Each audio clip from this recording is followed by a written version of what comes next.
Daros la bienvenida a este espacio, que es un espacio que inauguramos o empezamos a trabajar en su apertura el pasado 20 de febrero, o sea, hace un mes, poco más de un mes, y es el Archivo de Artistas Asturianos. Bueno, esto no lo iba a contar, pero ya aprovecho y lo cuento, que yo creo que también está bien saber en dónde estamos, bueno, aparte de en la laboral, ¿no?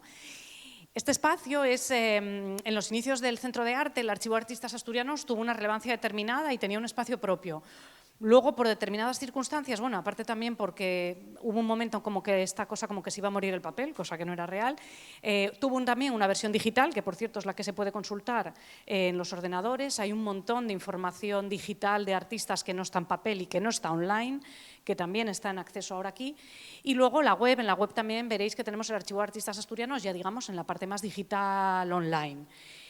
¿Qué quisimos hacer con este espacio? Pues recuperar cada una de estas carpetas de artistas asturianos de 1950 en adelante, artistas visuales, y lo que estamos haciendo es no solo ampliar la información, que mucha estaba desactualizada, muchas artistas faltan y queremos que estén, ir ampliándolo, pero también darle especial relevancia al arte hecho en Asturias, ¿no? Entonces tenemos catálogos de Laboral, catálogos del Museo de Bellas Artes, catálogos del Museo Barjola, es decir, de otros centros, y que este sea un espacio al que pueda acceder todo el mundo. Es un centro, o sea, un espacio que va a estar abierto. Todo el horario del centro, este espacio está abierto, es gratuito, tiene enchufes, tiene acceso a internet, que esto es las cosas que ahora mismo más suelen llamar, ¿no?, al público.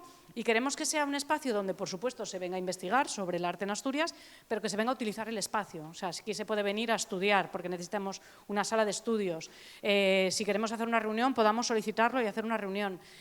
Yo creo que los espacios que se abren para que la gente haga cosas generan que a su vez las cosas que allí hay también crezcan, con lo cual no solo vengamos por el Archivo de Artistas, que por supuesto también, sino que el Archivo de Artistas sea la excusa para venir aquí a conocer Laboral, a conocer el centro, a visitar las exposiciones, etcétera.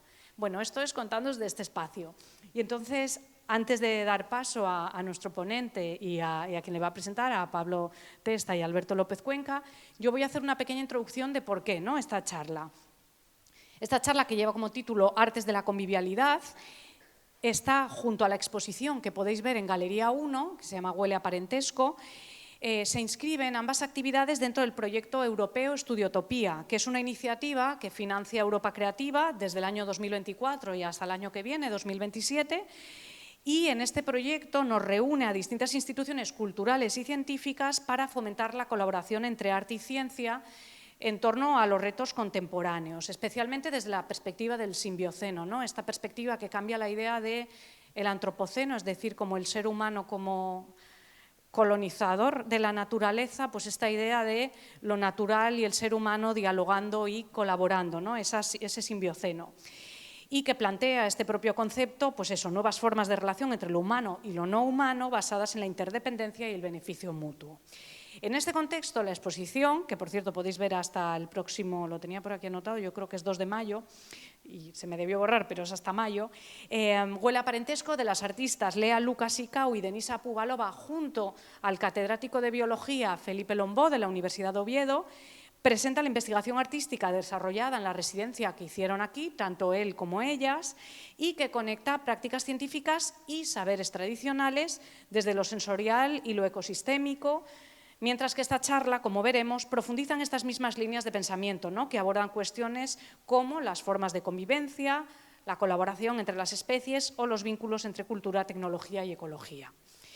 También en este marco de Estudiotopía os adelanto que estamos ya trabajando el Departamento de Educación y Programa Público, Elena y María José, a las que hay que agradecer todo el trabajo que hacen posible que hoy estemos aquí, ¿no?, porque esto al final salgo a hablar yo, pero este es un trabajo de todo el equipo, y están trabajando especialmente en este área, en la edición de una guía educativa orientada a trabajar en la intersección entre arte y ciencia, y que busca, de alguna manera, pues ampliar el formato expositivo, el formato residencia-investigación, bueno, pues el carácter pedagógico, ¿no?, y experimental de Estudiotopía como un espacio de aprendizaje, mediación y producción de conocimiento compartido.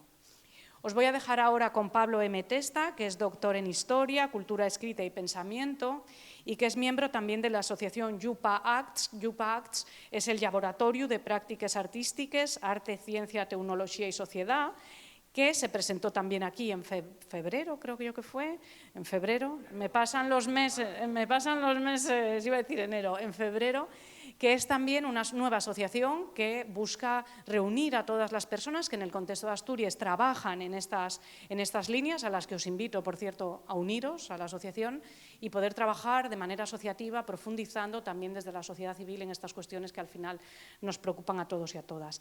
Yo le voy a dar la palabra a Pablo y darle las gracias a Alberto López Cuenca, que fue profesor mío en un máster hace muchos años y del que guardo muy buen recuerdo, así que nos vuelva a juntar la vida aquí en Laboral y en muchos más proyectos. Muchas gracias. Bueno, pues en primer lugar, damos les gracias a todos y a todos por estar hoy aquí. Además, este reencuentro gracioso que dice mí también es un reencuentro un poco cuando presentemos aquí Llupa, porque, bueno, ya yo entábamos la carrera juntos en Ubieu, después los caminos van separándose, ¿no? y van generando nuevas cosas y cada una termina en un sitio distinto o tal. Pero bueno, finalmente pues los caminos, ¿no? Y como los ríos y todo termina confluyendo de alguna forma, entonces es precioso. Y más precioso todavía porque mi presencia aquí es más bien circunstancial.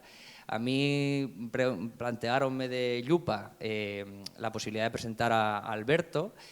Y al principio yo pensaba, que estaba comentándolo en antes, pensaba que la charla que iba a hacer, la conferencia que iba a hacer, iba a estar centrada en un ámbito que él lleva trabajando mucho tiempo, que es el de los derechos digitales, culturales, etcétera, propiedad intelectual, etcétera, y coincidió que no, que hay la convivialidad, que hay un concepto de Ivan Illich, que yo tengo trabajado mucho con él, como si él estuviera todavía vivo, ¿no? Y estuviera ahí con nosotros, pero que tenía que ver muy, muy especialmente con el tema de las sociedades escolarizadas, o sea, todo lo que tiene que ver con la reflexión filosófica, etcétera, que él fai de la obligatoriedad dentro de la escuela, el acceso a la escuela, o mejor dicho, a la educación, y de cómo esa obligatoriedad cercenaría ese derecho.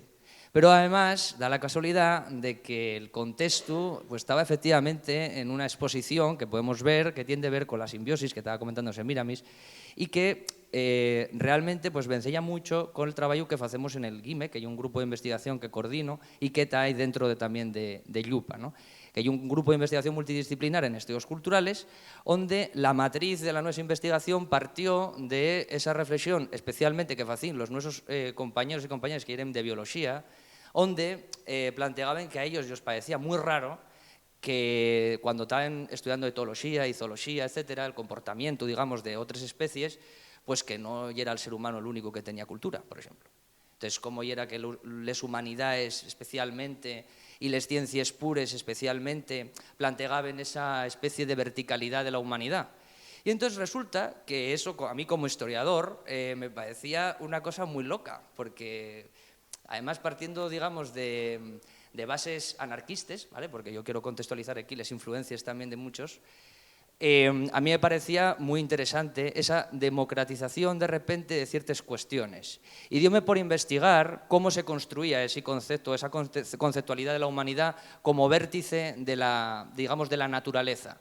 Y cómo de repente esa separación que existía entre el hombre y la mujer, entre el blanco y la persona racializada, entre el heterosexual y el homosexual, entre el yoku y el cuerdo, entre el enfermo y el sano, etcétera, etcétera, etcétera, resultaba de un comportamiento filosófico, especialmente la filosofía occidental, que lo que plantea allí el cómo se construye el ser humano privando de capacidades y habilidades al animal no humano. Y de repente nos damos cuenta de que la primera alteridad, esta que separta, digamos, esa humanidad con esa naturaleza, y es la que después genera todas esas alteridades posteriores. Y entonces se animaliza al guaje, por ejemplo, que pregunta cosas incómodas a un adulto, o que el enfant terrible, ¿no? De todo, que todo el mundo conoce, o esa mujer que describía Michel Perrot como esa, o el pelo suelto, ¿no? Que falaba ella también de esa situación de salvajidad o salvajismo, o esa civilización que lleva el proyecto de la ciudad expandida y de cómo va verticalizando la sociedad y va al mismo tiempo generando una situación extractivista y abrasiva del entorno, y de cómo después construimos también las relaciones humanas derivadas de ese planteamiento. Y curiosamente, con el paso del tiempo, todas esas personas que estaban separadas y que no eran humanes, recordemos, la mujer no era una humana, ni tampoco lo era el negro africano subsahariano, ni tampoco lo era una persona que tuviera X condición que se saliera de la norma. Bueno, pues resulta que hubo después, curiosamente, después de que hubiera zoológicos donde había los famosos negritos, ¿no? Que ya era bastante increíble, no sé si conocéis que en Europa hubo zoos de personas racializadas simplemente porque era algo exótico y que desde yo no estaba dentro de la humanidad, ni podía tener los mismos derechos que los demás. Curiosamente va democratizándose, y tan va democratizándose que termina habiendo una situación de decir, bueno, los animales sienten, y como sienten y nosotros también sentimos, entonces tienen de ir metiéndose dentro también de ese espacio democratizador. Y conforme vas avanzando y vas investigando, se van rompiendo esquemas. Y curiosamente, quien quiera tener, digamos, esos mismos esquemas, va utilizando o descubriendo nuevas etiquetas para separarse. Si ya sentíamos todos, entonces el tema del sentir ya no es válido. Entonces tengo de buscar otra etiqueta que separte las cosas y me pueda permitir a mí estar en la cúspide de las cosas y poder usarlo a libre, digamos, disposición. La propia Biblia, el propio Antiguo Testamento, ya nos dice que la naturaleza está a disposición del hombre, ¿no? Entonces, eso es un elemento fantástico y justificativo para poder después disponer efectivamente de las cosas, de los espacios naturales, de los cuerpos, de las condiciones de vida de las personas, etcétera, etcétera, etcétera. Entonces, bueno, digamos que en este contexto curioso después de convergencias, esta situación se va un poco repitiendo en esquema de distintos eventos del último año en Asturias, concretamente, que lle, por ejemplo, uno de los encuentros que hicimos en Llaviana, que era Ecologías, Ecosistemas y Retos Climáticos, donde planteábamos de nuevo esta situación de decir, bueno, ¿somos conscientes, por ejemplo? ¿De dónde viene la conciencia o de dónde viene esa individualidad o esa humanidad concreta? Porque resulta que somos un compendio de más de 10.000 especies dentro de nuestro organismo. Somos como bosques andantes, somos ecosistemas andantes. ¿Qué pasa si la flora intestinal llena de bacterias desaparece de nuestro organismo? Pues que básicamente nos vamos todos al cagarro, dicho mal y pronto, morremos, desaparecemos. Si nos quiten esas 10.000 especies que conviven con nos y que son igualmente individuos distintos entre sí, esto es más esta cuestión de lesiana, ¿no? Del individuo y todas estas cuestiones, pues nos damos cuenta de que somos efectivamente campos simbióticos y digamos que el entorno donde estamos y cómo nos relacionamos puede evidentemente generar situaciones y estructuras de opresión, de control, de maltar, etcétera, mientras que si tenemos visiones simbióticas, comunitarias, o que tengan en la relación social e intercomunitaria como un valor en sí mismo, pues probablemente generemos pues, esta cuestión que es la cualidad de la convivencia, que básicamente es lo que Iván Illich venía a plantear con esto, que es cómo efectivamente nos podemos, en vez de estar sometidos a la ferramenta, no diría él, pues controlar la ferramenta. Así que después de esto vivimos un foro de transición, por una transición ecológica xusta, que lo montaron Mar de Violetas con Candela Guerrero y Yayo Herrero, va unos meses, y güey, estamos aquí después con una, también, ¿no? Con una exposición bastante al hilo de la cosa, ¿no? Que pretende también plantear ese tema de la simbiosis y la fermentación como un elemento ejemplar, ¿no?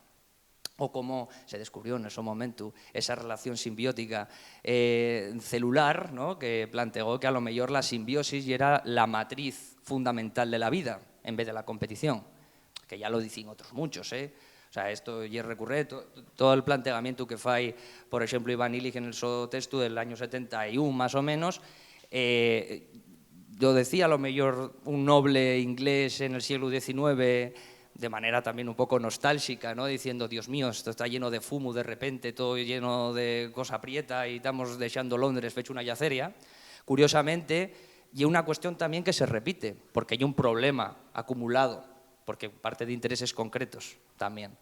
Entonces, bueno, sin dar más la brasa en este, o la chapa en este aspecto, pero bueno, por contextualizar un poco también la mi presencia, digamos, aquí, pues ahora sí, quería presentar a Alberto López Cuenca, que es profesor, investigador, coordinador también. Y esto quería comentártelo, si sigues coordinando el doctorado, no, vale, porque estuvo coordinando un doctorado, a mi juicio, bastante interesante, que era de creación y teoría de la cultura en la Universidad de las Américas de Puebla, pero bueno, sí, está en la Benemérita, ¿no? de Puebla, siguiendo con, bueno, doctor en filosofía por la Universidad Autónoma de Madrid, profesor de Semíramis en su momento.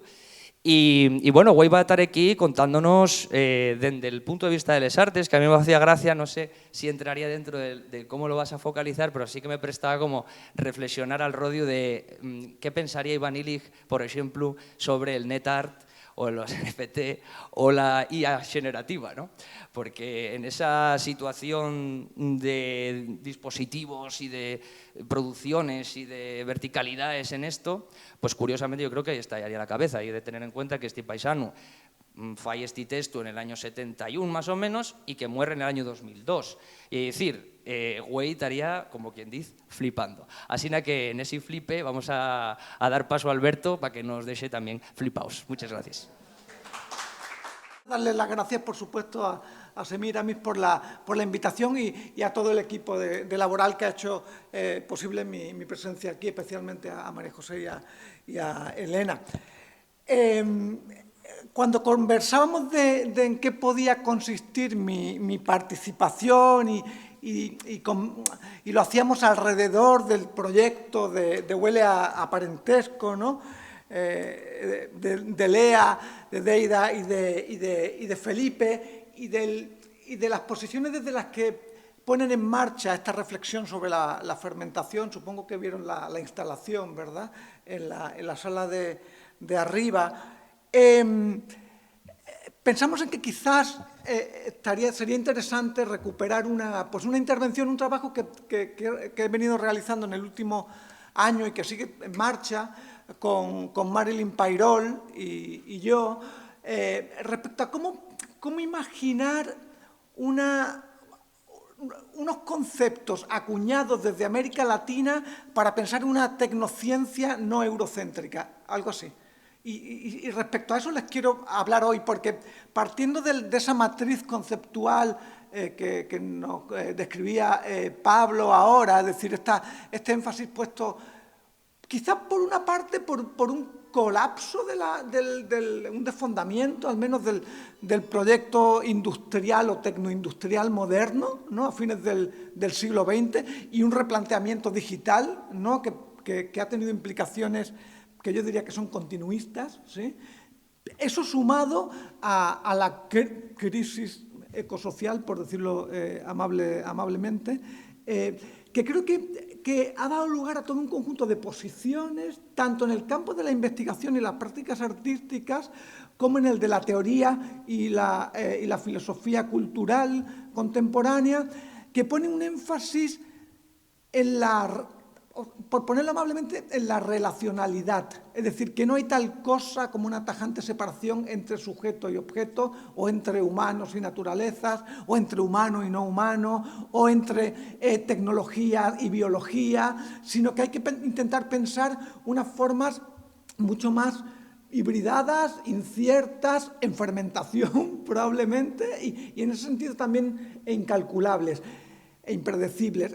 Ahí es donde creo que un proyecto como el de Huele a Parentesco, un concepto, por cierto, también puesto en valor crítico, ¿no?, en los últimos 15 años aproximadamente, que viene precisamente a enfatizar un parentesco no familiar, es decir, parentesco ahora cuando Pablo hablaba de individuos, que estamos poblados por 10.000 tipos exactos de individuos que no son necesariamente personas, en el sentido en el que concebimos a las personas no humanas, vamos a decirlo así. En fin, lo que quiero decir es que hay todo un debate que coyunturalmente se abre, en el que se sitúan gran parte o muchas de las prácticas artísticas contemporáneas, que en general presuponen un cierto entendimiento de qué es la tecnología y de qué es la ciencia. Y me gustaría intentar compartir con ustedes hoy una reflexión a partir, efectivamente, de la noción de convivialidad, no acuñada, sino recuperada, en realidad, por Frank Illich en la década de los 70, junto a otros términos de los que le hablaré en unos minutos, para pensar otras formas de vida, de subsistencia, no necesariamente articuladas con el proyecto de desarrollista industrial, que como saben ustedes, para principios de la década de los 70 era ya notorio que era insostenible, ¿no? Acuérdense del informe Meadows, el que se desarrolla para el Club de Roma, a todo esto comisionado además por empresarios y por agencias gubernamentales, que diagnosticaba básicamente que era insostenible el tipo de desarrollo que entonces estábamos manteniendo, profundamente dependiente de las energías fósiles y con un impacto medioambiental impredecible en realidad, ¿no? Illich se adelanta, Illich ahora hablaré de eso, y su grupo de pensadores, de pensadoras que se reúnen en el CIDOC, ¿no? En el Centro de Información y Documentación en Cuernavaca, desde principios de la década de los 60. Pero ahora les voy a hablar en unos minutos de eso. Antes me gustaría quizás señalar enfatizar quizás un par de ideas que están muy en línea con lo que quienes hacen estudios culturales y quienes hacen estudios de ciencia, tecnología y sociedad, que desafortunadamente creo que no están ni mucho menos lo suficientemente desarrollados en el contexto hispanoparlante, como un proceso muy en ciernes, no así en el contexto, por supuesto, anglosajón, pero incluso francés también. O sea, por ejemplo, desde la década de los 70, la sociología de la ciencia que empieza a hacerse entonces, ¿no? Con Calón, con Latour, con John Law, ¿no? Con todos,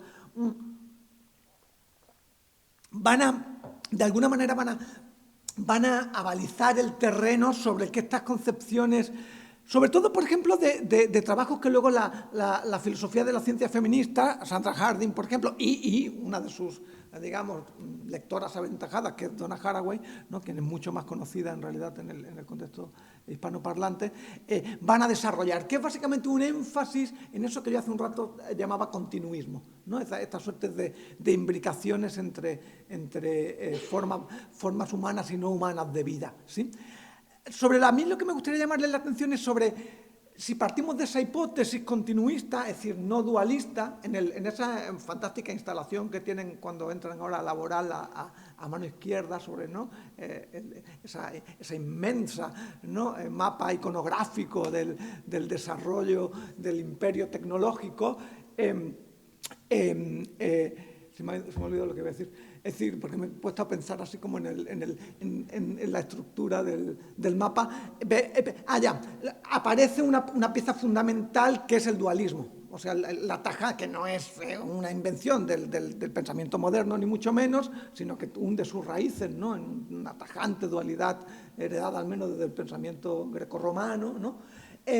Pero es esa tajante separación entre humano y naturaleza, ¿no? Entre seres conscientes, seres racionales y entes que no lo son, cosas que estaban ahí afuera, que devienen, además, en ese contexto, es decir, con la expansión de la modernidad capitalista, devienen un recurso, ¿no? Es decir, básicamente devienen materia prima, es decir, materia que puede ser explotada. No solo recursos minerales o naturales, sino recursos humanos. Bueno, ahora cómo se llaman esas áreas en las empresas, recursos humanos, ¿no? Los recursos humanos es las formas básicas y cruciales de fuerza esclavista que son necesarias para la expansión del modelo de la plantación, ¿no? Que probablemente sea la matriz, ¿no? En gran medida del capitalismo contemporáneo, ¿no? Entonces, sí me gustaría señalar un par de ideas. Una tiene que ver con entender el conocimiento como tecnociencia, es decir, como conocimiento aplicado. Digo, esto probablemente la Escuela de Frankfurt y la teoría crítica nos lo señaló, ¿no? Enfáticamente, pero creo que es una de las implicaciones fundamentales para el pensamiento de los STS, ¿no? De los estudios de ciencia, tecnología y sociedad. Es decir, que el conocimiento no son prácticas disociadas de formas institucionales y, sobre todo, de formas de poder. Por eso a mí quizás la idea de simbiosis es muy optimista, ¿no? De simbiosis. Porque, y es una de las críticas que se lanzan de hecho la hace Donna Haraway a Latour y a la teoría del actor red, que es optimistamente liberal, es decir, que todo vale igual, ¿no? Dentro de la red de relaciones valen igual las bacterias que el Donald Trump, que un laboratorio de biotecnología o una comunidad en Oaxaca que cultiva una milpa. Y no tienen en realidad la misma valencia. Es decir, creo que hay que inocular ahí una dimensión conflictiva en esas redes, una dimensión de disputa y de desequilibrio, ¿no? Y esto me parece que es crucial. Es decir, al no hablar solo de conocimiento, sino de tecnociencia, creo que estamos hablando también de la disputa por el control, ¿no? Por el control tecnocientífico, ¿no? del orden social y político. En este sentido, la tecnología opera como mediación, es decir, la tecnología no es un instrumento. Y eso es parte de... Illich se da cuenta, ahora les hablaré en un minuto de eso, pero Illich se da cuenta muy rápidamente de que lo que está proponiendo, es decir, las herramientas que él va a acuñar como herramientas conviviales en la década de los 70, para los 80 es inviable. Es inviable porque advierte que se ha pasado de una sociedad de herramientas, dice él, que era la sociedad industrial, a una sociedad articulada a través de sistemas. ¿Cuál es la fundamental diferencia, en mi humilde opinión? La sociedad de herramientas son sociedades dualistas, es decir, hay un sujeto con agencia que utiliza las herramientas y puede hacer un uso humano, y la idea de límite van a ver que es crucial en su argumento, que le pone límites al uso de la tecnología, pero que es un límite ético, vamos a decir así, ¿sí? En una sociedad de sistemas, a mí me gusta mucho, como lo dice Jesús Martín Barbero, el teórico de los medios de comunicación, el libro más conocido de él, de la década de los 80, se llama De los medios a las mediaciones. Exacto, es decir, las tecnologías no son sustantivos, son verbos. ¿Qué quiere decir eso? Que no juntan objetos y sujetos, no, conjugan, producen relaciones. Un puente no es una cosa. Un puente produce, territorializa los modos en los que habitamos, cómo nos movemos, dónde se van a buscar refugio los ¿cómo se llaman? Los repartidores de Deliveroo cuando llueve, ¿no? ¿Dónde se va a parar el autobús pirata? Que no, es decir, produce todo, es una intervención ecosistémica, ¿no? Y esto me parece que es sumamente importante para el argumento que les quiero compartir y que está latiendo es decir, pensar la tecnología no como un instrumento que media entre cosas ya elaboradas, sino que son intervenciones ecosistémicas que modifican, que experimentan, ¿no? con esas formas de relación. Y claro, la cuestión de la agencia aquí entonces se ve desplazada, porque la agencia entonces no es una cualidad exclusivamente humana, sino que está distribuida en las relaciones, en las relaciones sociotécnicas y en las relaciones con entes no humanos también, ¿sí? Por decirlo, digamos, de una manera sucinta, la agencia deviene una forma distribuida. La agencia es una cualidad emergente de las relaciones. No soy yo el que escribo, y no es esto lo que escribe, es el ensamblaje, la relación entre yo, esto y los cuadernos rubios, horas de cuadernos rubios, ¿sí? O sea, de la alfabetización, pues. Y entonces, escribir sería, en este sentido, la agencia pues, de la escritura sería una cualidad emergente entre relaciones humanas, entre instituciones, normas, un proyecto civilizatorio, humanos, no humanos, ¿sí? Digamos que hacia ahí es donde apunta esta concepción relacional, digamos, de la ciencia, de la tecnociencia, ¿no? La pregunta que a mí me parece urgente plantear en esa coyuntura es, vale, si eso es así, ¿en qué consisten entonces las prácticas que hacen investigación artística? ¿En qué consiste hacer investigación artística en lo que yo llamo una ontología continuista? Una ontología que no es dualista, ¿sí? Vale, bueno, después de todo este rollo, es decir, lo que esto plantea entonces de una manera crucial, y es lo que me gustaría, el ejercicio que me gustaría hacer con ustedes en los siguientes minutos, es al menos un doble ejercicio. Por una parte, darle lugar a la potencialidad y a la opacidad de las mediaciones técnicas como mediaciones sociotécnicas, ¿sí? Y aquí voy a intentar, por eso también le voy a dedicar un poco de tiempo, no solo a Illich, sino a un caso específico reciente en México sobre la agroalimentación, ¿no? Un colectivo artístico que trabaja con colectivos en Milpa Alta, al sur de Ciudad de México, uno de los últimos reductos, digamos, campesinos, entre muchas comillas, ¿no? Al sur de la ciudad, de una megalópoli de más de 20 millones de habitantes, que concibe su práctica como una práctica profundamente relacional y situada. O sea, la tecnociencia no es un ejercicio de laboratorio. Y esto es lo que me gustaría, no es una estudiotopía, aunque haya trabajo en el estudio. Y esa es quizás probablemente la gran diferencia en la manera en la que los estudios de ciencia, tecnología y sociedad europeos o angloeuropeos y los de tradición latinoamericana, que están más marcados no por las ciencias de la biología, las ciencias de la vida, que operan en contextos mucho más higienizados, podríamos decir. Esto no es, bueno, versus, y aunque no de una manera dicotómica, unos acercamientos que en el caso latinoamericano están más ligados a la sociología del conocimiento y a la antropología. En realidad son las disciplinas que han llevado a cabo más bien esos ejercicios de análisis. Y por eso creo que hay valoraciones, ahora lo contaré, de formas no hegemónicas, de formas no académicas, de formas no estandarizadas de producción de conocimiento, que probablemente para la academia euro-anglosajona serían casos de estudio.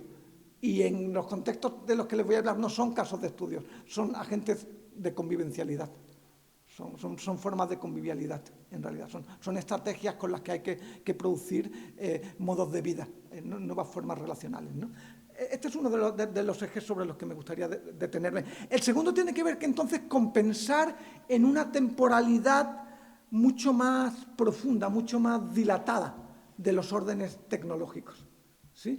Sobre todo me gustaría pensar eso y por eso mi énfasis yo no soy especialmente illichiano, pero admito que hay algo muy interesante en la reflexión de Illich en esa coyuntura y que ahora se pone además muy de moda, ¿no? Porque yo creo que una de las mejores lecturas que se han hecho muy recientemente de un canadiense, de David Kiley, tiene un librito que le recomiendo mucho, es una biografía intelectual de Illich a partir de una serie de conversaciones que mantiene con Ivan Illich, que se llama Los ríos al norte del futuro, The Rivers North of the Future.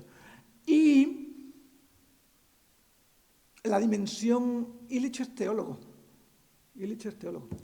Entonces, como que la lectura que en general se ha hecho, las lecturas dominantes que de Illich se han hecho en México, la de Gustavo Esteva, por ejemplo, la de Javier Sicilia, aunque sobre todo Sicilia, si es una persona, digamos, espiritual, marcadamente espiritual, no le da lugar a esa dimensión. La crítica illichiana inicial, y ahora se los contaré, en la década de los 60 es contra el Vaticano, es contra la alianza contra el progreso, es básicamente lo que lo mueve, que es un acuerdo entre el gobierno de Estados Unidos y el Vaticano para frenar la expansión de la revolución cubana en América Latina. Y ahí Illich va a crear un centro para intentar contrarrestar eso, ¿no? En una crítica a la institucionalidad que el cristianismo ha hecho a través del Vaticano de la religiosidad. Y él va a abogar por unas, no sé bien qué, pero desde luego no es la religiosidad institucionalizada, son formas vernáculas, si quieren ustedes, de religiosidad, ¿no? Y esto me parece que es crucial porque eso nos da entonces otras temporalidades, nos da como otros flujos, ¿no?, de ciclos temporales en relación con las formas no tecnológicas. Bueno, esto era una brevísima introducción y me he contado un rollo enorme, pero yo voy a hacer algo que nunca hago, voy a leer un breve fragmento porque redacté, es que Illich tiene muchos flecos en realidad y es muy fácil, como han podido advertir, dispersarse, ¿no? Entonces, opté por redactar unos cuantos párrafos que les voy a leer, insisto que es algo que no suelo hacer, pero creo que le va a dar concisión a la presentación y eso me va a permitir luego como intentar desplazar de ahí este conjunto de ideas hacia los casos que les quiero comentar, ¿no? sobre esta concepción pues mucho más relacional, mucho más convivial de entender la tecnociencia. Entonces, déjeme que... Ahí va, o acá le doy, ¿no? Ahí va. Perfecto. ¿Estamos? Súper. Bueno, con una gran fiesta y al son de la música y entre pasos de baile, trabajadores y cientos de invitados del Centro Intercultural de Documentación CIDOC celebraba el 1 de abril de 1976 su 10º aniversario y su cierre. El fin se debió a su éxito, al menos en parte, pues si nunca se había planteado que perdurara, para entonces corría el riesgo de institucionalizarse. El Centro Intercultural de Formación había echado a andar originalmente en 1961 en Cuernavaca, en México, vinculado a la Universidad Jesuita de Fordham por iniciativa del teólogo Iván Illich, como un espacio de formación para misioneros y laicos católicos, especialmente estadounidenses, a quienes se les ofrecían clases de español y conferencias y seminarios sobre la realidad latinoamericana. El CIF pretendía boicotear desde adentro el alineamiento del Vaticano con la Alianza para el Progreso, el programa orquestado por el gobierno de John F. Kennedy como una estrategia anticomunista para el continente. Lanzada en 1961, la Alianza se presentó con la intención de, cito textualmente, modernizar América Latina como respuesta a la Revolución Cubana de 1959. Y el Papa Juan XXIII hizo inmediatamente un llamado a las congregaciones religiosas y a los católicos laicos para renovar su misión en América Latina. El CIF se posicionó contra esa solicitud, denunciando las nefastas implicaciones de las propuestas desarrollistas y la inapropiada implicación de la Iglesia Católica en ellas, algo que llevó a una confrontación cada vez más abierta con la institución y a una radicalización del trabajo del centro. En el proceso de ruptura con el Vaticano, Illich fue llamado ante la Congregación para la Fe, es decir, la Inquisición, básicamente, y abandonaría los hábitos eventualmente debido a este conflicto. En el proceso de ruptura con el Vaticano, entre 1967 y 69, Illich y sus colegas se alejaron de la crítica a la corrupción de la Iglesia y consolidaron mediante la documentación e investigación, mediante la formación y difusión, el referido CIDOC, ¿no? El Centro Intercultural de Documentación, que se embarcaría en una intensa campaña para, cito, trazar un cuadro del ocaso del modo de producción industrial y de la metamorfosis de las profesiones que él engendra y alimenta. Hay un fantástico ataque, bueno, ahora verán varios de los más notorios, de Illich contra la idea de trabajo productivo del capital, ¿no? Entonces va a hablar de formas vernáculas de trabajo, por ejemplo, ¿no? Con esa finalidad, hasta su cierre en 1976, el CIDOC acogería en sus debates, seminarios y cursos a cientos de estudiantes y pensadores internacionales como Erich Fromm, Paulo Freire, Paul Goodman, Peter Berger y André Gorz, entre otros. En esos encuentros tomarían forma algunas de las publicaciones más conocidas de Illich en su crítica a la industrialización y el desarrollismo. Es lo que él llamaba la época de los manifiestos, ¿no? Que son probablemente estos 5 textos. Uno es un llamado a revolucionar las instituciones, a replantear el papel de regulador, de controlador, de orientación al desarrollismo y al control social que desempeñan las instituciones. Otro es un ataque frontal al texto que mencionaba Pablo hace unos minutos, que es a desescolarizar la sociedad, se llama. Herramientas para la convivialidad es el que nos va a convocar hoy aquí, que es una crítica a la tecnociencia y a la tecnología entendida básicamente como un instrumento de desarrollo económico y social. Una crítica feroz yo diría que a la profunda dependencia energética de la sociedad contemporánea, es decir, la de la década de los 70, y un ataque frontal a la institución médica. ¿Sí? Serían como, y lo hace un bestseller, o sea, Illich en realidad a partir de entonces se la va a pasar, al menos en la década de los 70, hasta que tenga su propia crisis, digamos, ¿no? Se la va a pasar debatiendo y discutiendo en múltiples foros este conjunto de temas que son los que definen el trabajo del CIDOC, o sea, el trabajo que se desarrolla en Cuernavaca. En las indagaciones colectivas emprendidas en el CIDOC y en los trabajos de Illich se dedicó especial atención a analizar las implicaciones sociales y culturales de las tecnologías, que se entendían no solo como herramientas, sino también como formas de control y regulación e instituciones, como los hospitales y las escuelas. Por eso esos son otros textos, ¿no?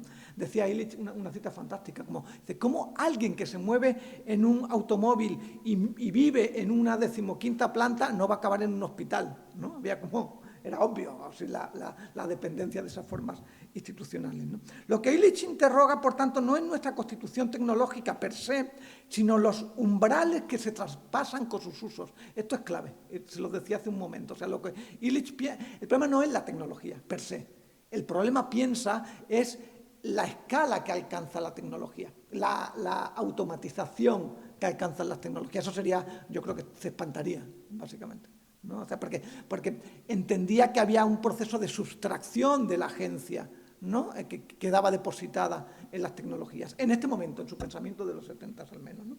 Así, frente a la tecnociencia preponderante de la modernidad industrial, cómo detectar esos umbrales críticos y cómo evitar traspasarlos es parte crucial de aquello sobre lo que el término convivialidad llama la atención.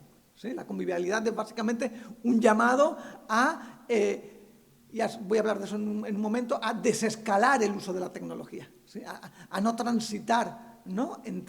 o no pasar de cierto umbral tecnológico, ¿no? Así, frente a la tecnociencia preponderante de la modernidad industrial, el consumo descontrolado de energía y la dependencia del automóvil, el CIDOC planteaba distanciarse de esas formas de vida mediante estrategias de desescalamiento en la relación con las tecnologías y el emplazamiento local de los procesos de saber y hacer. En estas circunstancias, el trabajo de Illich está traducido por el Fondo de Cultura Económica, por Javier Cicilia y Valentina Borremans, que es como realmente una de las cerebros detrás del proyecto del CIDOC, un personaje además muy poco accesible, por otra parte, pero las traducciones de los trabajos de Illich para el Fondo de Cultura Económica las supervisan y las hacen ellos, ¿no? En esas circunstancias se acuñaría el concepto de herramienta convivial, ¿no? Que es el término sobre el que me gustaría llamar la atención. Si bien Illich señala que toma y elabora el término convivialidad del trabajo de Brillat-Savarin, quien en su Fisionomía del gusto, y voy a volver sobre esto en unos minutos, lo ligaría a una experiencia de encuentro y goce compartido culinario. O sea, en el texto de 1825, la idea de convivialidad que utiliza Savarin es en realidad la idea de sentarse en torno a una mesa, a degustar y a convivir. Bueno, la etimología del término, el convivium, en realidad, ¿no? sería literalmente eso. Pero es interesante, me interesó precisamente esa referencia culinaria, porque es algo que Marilyn Pairol y yo recuperamos luego para leer la convivialidad vinculada a procesos de agroalimentación, es decir, de darle esa dimensión originaria, ¿no? que comportaba el término, ¿no? Illich, sin embargo, va a utilizar el término para nombrar y cito textualmente, la herramienta moderna está al servicio... Es decir, apunta a una sociedad en la que la herramienta moderna está al servicio de la persona integrada a la colectividad y no al servicio de un cuerpo de especialistas. Esto es sumamente importante. ¿Sí? Es decir, lo que Illich piensa es que los dispositivos técnicos que sirven para experimentos de convivialidad, primero, han de operar con un umbral y esto es muy importante, hablamos de hecho esta mañana sobre eso, sobre la desprofesionalización, es decir, quiénes pueden participar en los procesos de producción de conocimiento y quienes pueden, por tanto, configurar el ecosistema de prácticas, quiénes son sujetos aceptables y no aceptables en el orden epistémico, ¿no? Y para Illich la convivialidad en realidad a lo que apunta es a un proceso de desprofesionalización. Hay un momento muy interesante en el que en el texto reflexiona sobre la llegada de la fotocopiadora y de la cámara Super 8 y de la máquina de escribir, y dice: por fin las mediaciones técnicas van a permitir quitarle la pluma al escriba. Fantástica la idea. O sea, la idea es, en realidad, se va a poder producir un conocimiento plebeyo, un conocimiento desde abajo, un conocimiento situado, un conocimiento que no está ligado exclusivamente a la profesionalización, ¿no? Bien, esto está muy en línea con la sensibilidad de la concepción que creo que es preponderante en la reflexión que hace la antropología y la sociología de la ciencia latinoamericana respecto a los saberes tecnocientíficos. Operan desde abajo, no son saberes de laboratorio, quizás porque no los haya preponderantemente, ¿sí? Pero voy a volver sobre eso ahora. La convivialidad subraya de entrada que se necesitan nuevas herramientas para trabajar con ellas, no que trabajen para las personas. Esto es interesante. Es decir, las herramientas no son dispositivos generativos algorítmicamente que trabajan para las personas, sino que las personas trabajan a través de ellas, ¿sí? O sea, Illich piensa, y esto creo que está muy en línea con lo que otros sujetos contemporáneos en el ámbito de la filosofía y de la tecnología piensan. Es decir, por una parte, que estamos técnicamente constituidos, es decir, que somos sujetos porque somos sujetos de la tecnología, paradójicamente, es decir, de la manera más básica quizás, somos sujetos porque hablamos, enunciamos, podemos decir, ¿no? Y manifestar deseos, y sin embargo el habla nos captura, nos sujeta, nos hace sujetos y nos sujeta. Cualquier dispositivo técnico hace exactamente eso. Bueno, exactamente eso no. Illich diría, y yo que sé, Bernard Stiegler diría, o Simondon diría, que tienen distinto grado, o sea, Stiegler lo llama fármacon, tomando la idea de Platón. Dice que en realidad todos los dispositivos tecnológicos son venenos, pero el veneno te puede matar, o como la vacuna, o te puede prevenir. Y entonces es interesante porque Illich tiene una concepción similar respecto al umbral. Hay a partir de cierto umbral en el uso tecnológico, en realidad la tecnología tiene especial animadversión al automóvil, ¿no? Entonces dice, a ver, el automóvil lo que va a hacer es que en realidad te vayas a vivir más lejos, ¿sí? Que en realidad lo que antes te llevaba un tiempo determinado desplazarte, con el automóvil eventualmente te va a llevar mucho más tiempo. Va a haber atascos, el coche se va a romper, lo tienes que llevar a la ITV, le tienes que buscar una cochera. Y entonces lo que va a decir es, pasó un umbral. Hay un momento en el que al pasar el umbral se produce un cambio cualitativo en la relación con la tecnología. Okay. Stiegler creo que diría algo similar respecto a nuestra relación con lo que él llama dispositivos de retención exosomáticas, es decir, o sea, él piensa que hay una memoria genética que no depende de nosotros, pero que heredamos y nos heredan, ¿no? Es decir, yo qué sé, el color de los ojos, la predisposición a ser daltónico, yo qué sé, es una forma de conocimiento biológica, ¿no? Hay una que está inscrita en el sistema nervioso, aprendemos alemán, por ejemplo, y lo aprendemos, o a tocar el oboe, ¿sí? Pero eso no lo podemos legar, no podemos legarlo, es decir, está inscrito, es una memoria nerviosa, dice Stiegler. Hay un tercer tipo de memoria, que la que nos configura como homínidos, en realidad, que son las externalizadas, ¿sí? Desde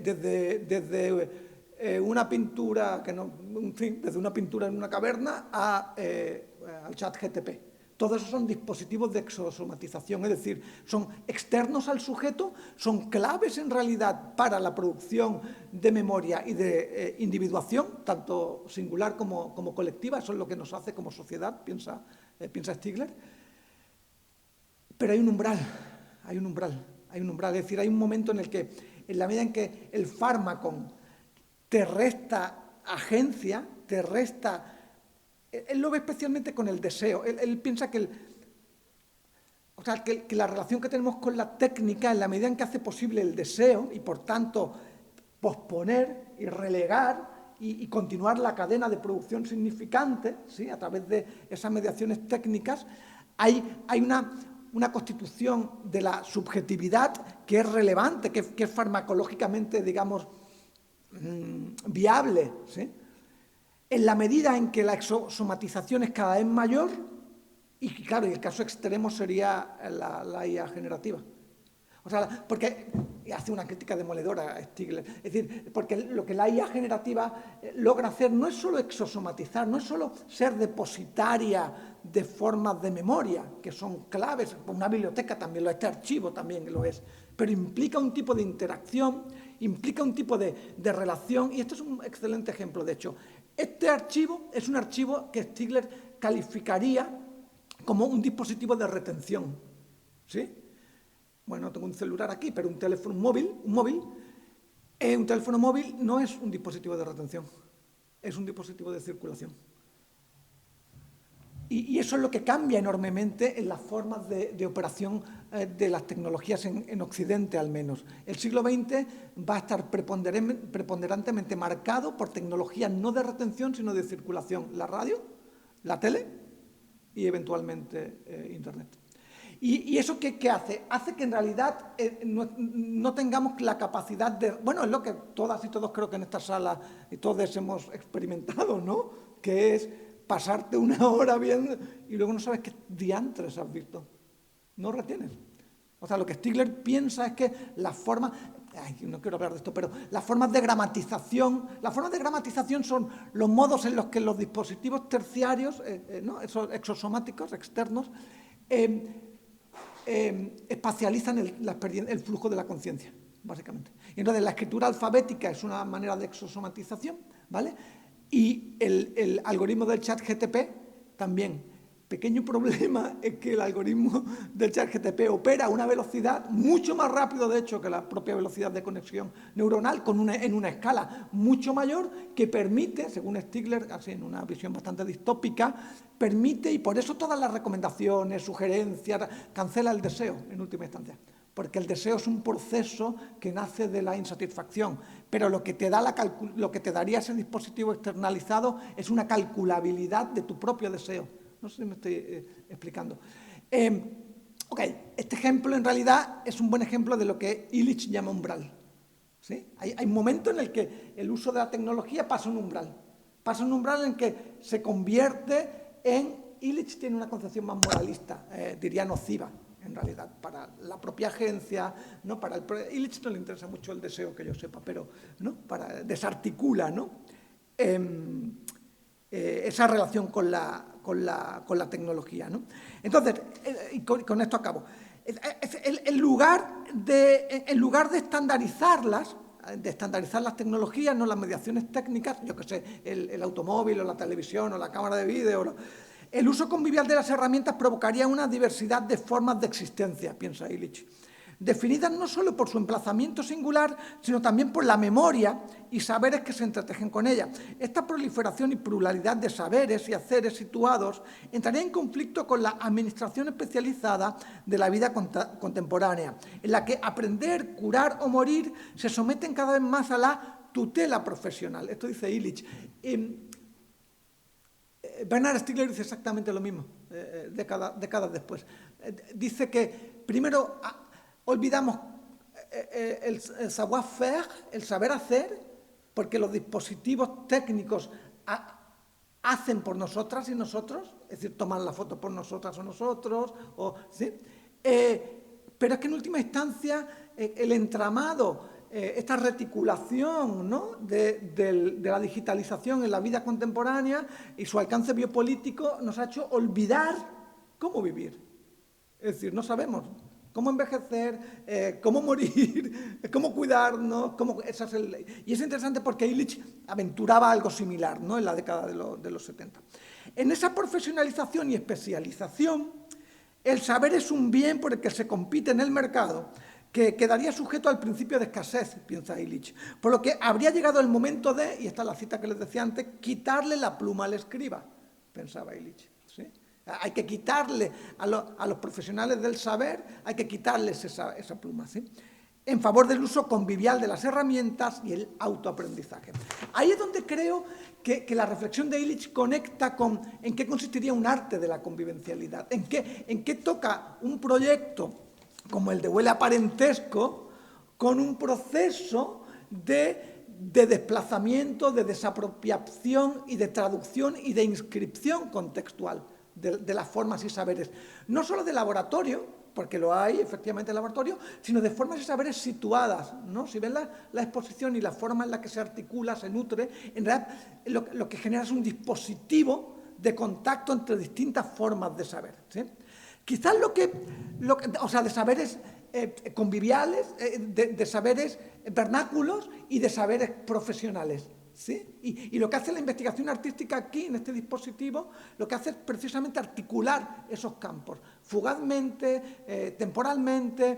Lo que Illich probablemente objetaría es lo que les voy a mostrar ahora, es decir, en qué medida producen o no formas organizadas de autoconocimiento, es decir, colectividades de saber. ¿Sí? ¿En qué medida son experimentos quizás que traducen situadamente, pero que no articulan relaciones sociotécnicas que se estabilizan a lo largo del tiempo. O sea, muestran como modos de operación, por así decir, modos de traducción, dispositivos, pero que dependen de instituciones, vamos a decir, hegemónicas, si quieren ustedes, que no necesariamente van a replantear su funcionamiento por los hallazgos de esos procesos. No sé si me explico. Ok, bien, todo este rollo, en realidad yo lo resumiría en realidad en, si logro pasar ahí va, ok. Lo resumiría como en tres dimensiones, ¿no? La primera sería el desescalamiento. Creo que lo que Illich está planteando es que hay un uso técnico y de las formas de saber que requieren bajar el nivel. Lo que a mí me gusta mucho el trabajo de un deleuziano, por cierto, mexicano, Manuel de Landa, no sé si lo han... Sí. Manuel de Landa tiene una de las últimas cosas que están muy bien, la verdad, sobre la idea de ensamblaje, que es una idea clave en realidad en el pensamiento en 1000 mesetas de Deleuze y Guattari, pero de Landa tiene un texto previo que se llama 1000 años de historia no lineal, y ahí toma una idea que me parece que claramente apunta a esto que está señalando Illich acá, y es que pasado cierto umbral cuantitativo, lo que se produce es un cambio cualitativo impredecible. Okay, el gran ejemplo es el aumento de la temperatura a 1.5.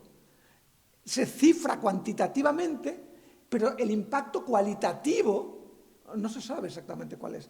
De Landa diría, claro, pues eso es un punto de bifurcación, eso es un salto de escala, es un salto escalar.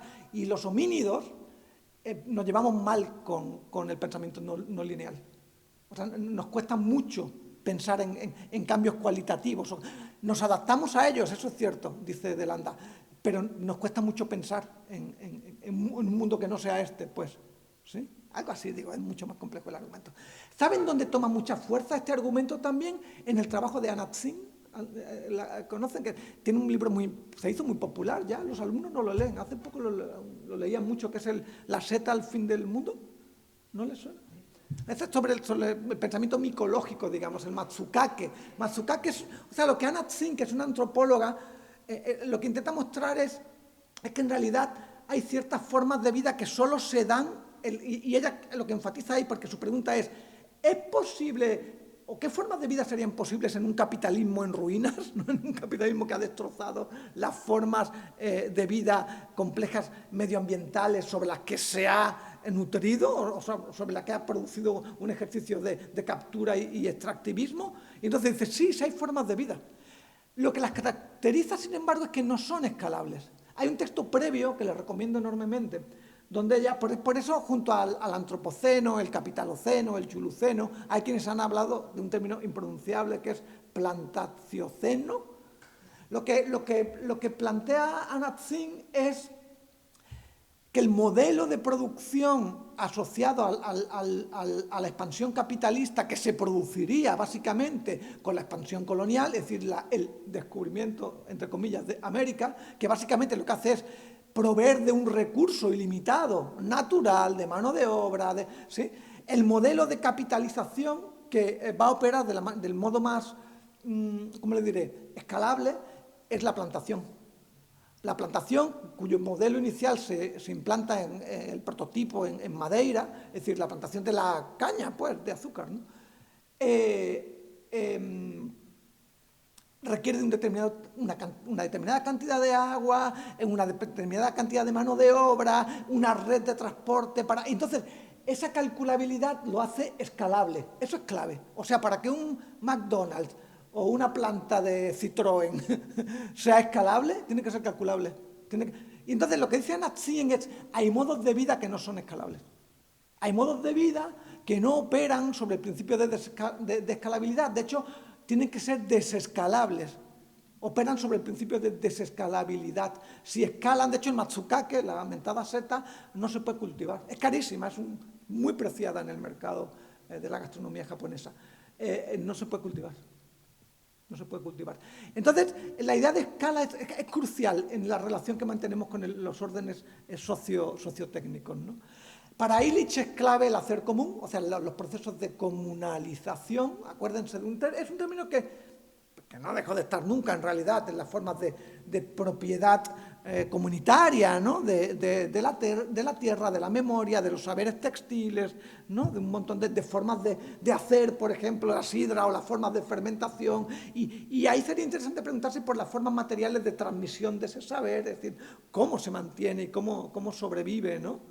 A mí me gusta mucho hay una movilización en Guatemala muy fuerte de la Asociación de Tejedores, de Tejedoras Mayas, que ganan una demanda en el Tribunal Supremo, por cierto, para que se modifique la Ley de Derechos de Autor, para que se contemple la propiedad intelectual colectiva, porque la propiedad intelectual, como bien saben, está asociada, es un derecho moral, está asociado a un índice. Por ejemplo, el ChatGPT no puede registrar a eso que produce, ni la empresa que lo pone, porque no es un sujeto moral, por el momento. Sí, por el momento. Démosle un poco de tiempo. ¿Sí? Y le decía una cosa más fantástica. Angelina Aspuac, una de las representantes del colectivo, decía: nuestro conocimiento, nuestras bibliotecas, nuestros textos fueron los textiles durante la ocupación colonial. Fue el bordado, ¿no? Fue la manera, la forma de escritura. Y es muy interesante como hay una propiedad colectiva de esos textiles y una forma colectiva también nadie es propietario en exclusividad, pero todos son partícipes de su supervivencia. Esto es clave. Esta idea de corresponsabilidad en los bienes comunes, en este hacer común, estas formas colectivas de hacer común, son determinantes en realidad, ¿no? Son definitorias, ¿no? de esos procesos. Por eso para Illich el saber vernáculo y los saberes tecnocientíficos en sus desescalamientos están siempre situados. Algo que Donna Haraway, por ejemplo, ¿no? ¿Recuerdan el texto de enorme fortuna crítica, ¿no? El de conocimientos situados, que es, por cierto, una respuesta, y deberíamos leerla, apenas falleció hace unos meses, de Sandra Harding. Sandra Harding publicó un texto que es muy influyente, es La ciencia multicultural, ¿no? Y ella va a abogar ahí por toda una defensa de formas plebeyas. A mí me gusta pensar en formas plebeyas, no aristocráticas, no sancionadas, no profesionales de saber, ¿no? La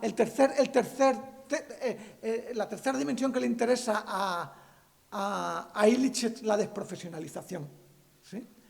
Es decir, que la relación con el conocimiento tecnocientífico está ligado con la desprofesionalización. Antes les hablaba de la fisiología del gusto, del texto de Savarin, ¿no? de 1825, donde él piensa que la convivialidad es un proceso de, como dicen ahora mis alumnos, dicen de compartencia, ¿no? Es decir, como que se trata de compartir y de cuidar. Es una experiencia compartida y articulada colectivamente. Y hay algo ahí.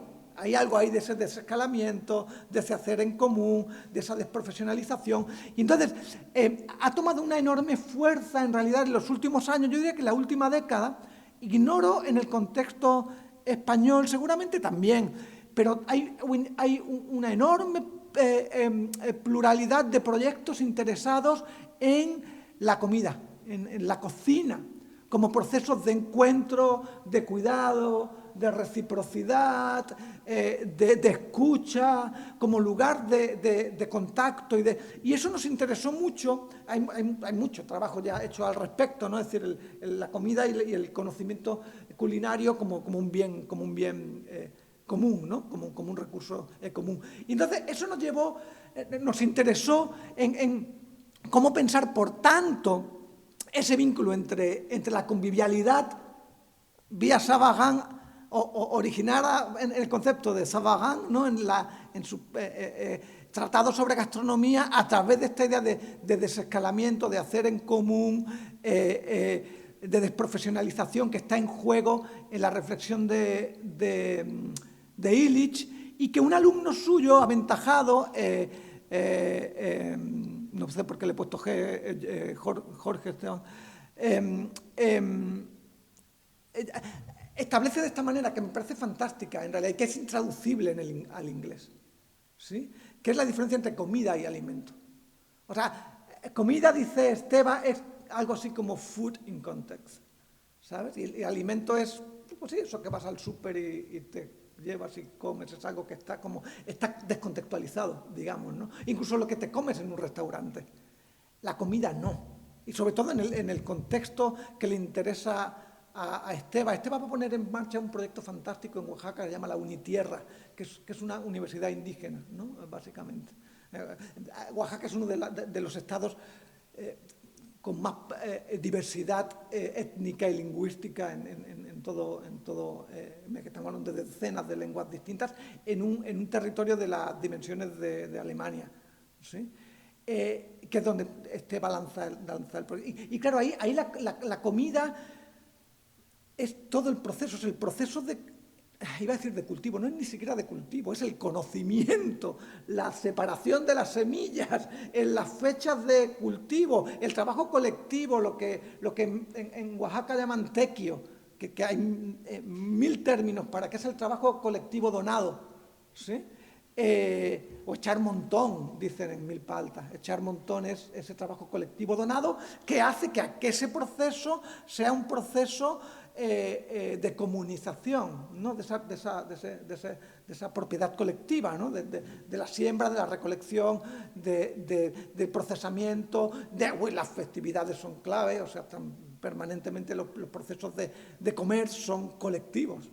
O sea, yo vivo en una zona, Cholula, que es como una ciudad bastante grande. Puebla puede ser como la quinta o sexta, quizás, como más de 1,5 millones de habitantes.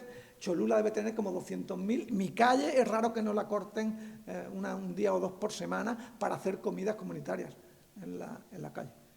¿Sí? Es decir, la relación con la comida es un proceso marcadamente colectivo. Entonces, eso nos interesó enormemente para hacer una contribución a este texto que era como la contribución latinoamericana a los estudios de ciencia, tecnología y sociedad teóricos, porque ya saben cómo es la cosa, ¿no? Como que la teoría se produce en el norte global y la materia prima, es decir, los casos de estudios están en el sur global, ¿no? Entonces, lo que este texto, que se publica en inglés, en Palgrave, también hay que decirlo, pero es verdad que está escrito por gente que estamos en América Latina, que pensamos desde América Latina, que operamos desde procesos instituyentes en América Latina. Y entonces lo que Marilyn Pairoli y yo propusimos fue acercarnos a dos proyectos, el de Cocina Colaboratorio y el de Colectivo Amasijo, ¿sí? Que son dos proyectos que empiezan a operar en 2016-2018 aproximadamente, que reúnen a conjuntos muy heterogéneos. Hay, en el primero, en Cocina Colaboratorio, que es un proyecto universitario originalmente, con fondos que vienen de la Unión Europea, y pasa algo muy interesante en las entrevistas que hizo Marilyn. Hay un momento en el que desescalan el proyecto, porque le llegan fondos, suman a más investigadores, pueden juntar otros fondos y se dan cuenta que no pueden hacer lo que quieren hacer, que es ir y trabajar con la gente en comunidades y en colectivos de saber agroalimentarios situados, porque tienen que estar rellenando formularios, haciendo informes, tramitando facturas, y deciden desescalar el proyecto. Deciden que no quieren más fondos, que quieren operar de una manera mucho más lenta, que no les da tiempo a discutir, que no les da tiempo a generar formas de encuentro y de traducción de lo que están leyendo, y entonces deciden desescalar el proyecto. Me parece un gesto illichiano muy revelador, ¿no? Entonces van a trabajar con comunidades en Chiapas, en Oaxaca, en Xochimilco también, que es un barrio de la Ciudad de México, una alcaldía ahora, y lo mismo hace Colectivo Amasijo, que Colectivo Amasijo efectivamente va a trabajar con varios colectivos, entre ellos del que le voy a hablar ahora, pero Colectivo Amasijo ha estado en el MoMA, ¿sabes? Como que quiero decir, me interesa eso también. Eludir ese estatuto ¿cómo le diré?, de integridad moral o de pureza. No, están contaminados, son procesos contaminados que atraviesan distintas formas institucionales y que traducen en distintos contextos. Eso me parece que es crucial, ¿no? O sea, como que ese desescalamiento, hacer común y desprofesionalización implica también conflictos, contradicciones, desencuentros, maltraducciones, traiciones. Y ya me puse así como muy, ¿no?, dramático, muy hamletiano, pero sí, y eso me parece que es crucial, ¿no? Nosotras lo que propusimos entonces, Marilyn y yo, fue que lo que ocurre con estos dos procesos, y esto no es nuevo, que ustedes seguro que conocen N proyectos que han trabajado sobre la comida y sobre el cocinar, ¿no?, y sobre la agroalimentación, pero es cierto que había algo singular en lo que estaba pasando en estos últimos 10 años, porque estaban trabajando y operando en los intersticios de distintas formas institucionales. ¿Saben? Como con fondos europeos, pero situados en Oaxaca, con un colectivo ¿no? de académicos y de biólogos, pero con señoras que lo que hacen es cultivar la milpa y hacer tortillas. ¿Sabes? Como que tenían que inventar un dispositivo propio, ¿no? Singular, para mostrar qué es lo que estaba ahí en juego, ¿no? Entonces, ahí lo que sosteníamos nosotras era que estas prácticas ejercen la tecnología como una práctica social y material, contingente, más que como un instrumento programático para el desarrollo y el crecimiento. Es decir, lo voy a poner así, piensa en el conocimiento como tecnociencia socializada y no como conocimiento de laboratorio especializado. No sé si Y entonces, lo que es interesante es, y probablemente, y hablamos, creo que en algún momento hoy de eso, todo el interés que hay en eso que se ha dado en denominar, que ya tiene tiempo, pues, más de 15 años, las nuevas ruralidades, ¿no? Que tiene que ver con, o sea, no con un vuelta al campo bucólico, sino con...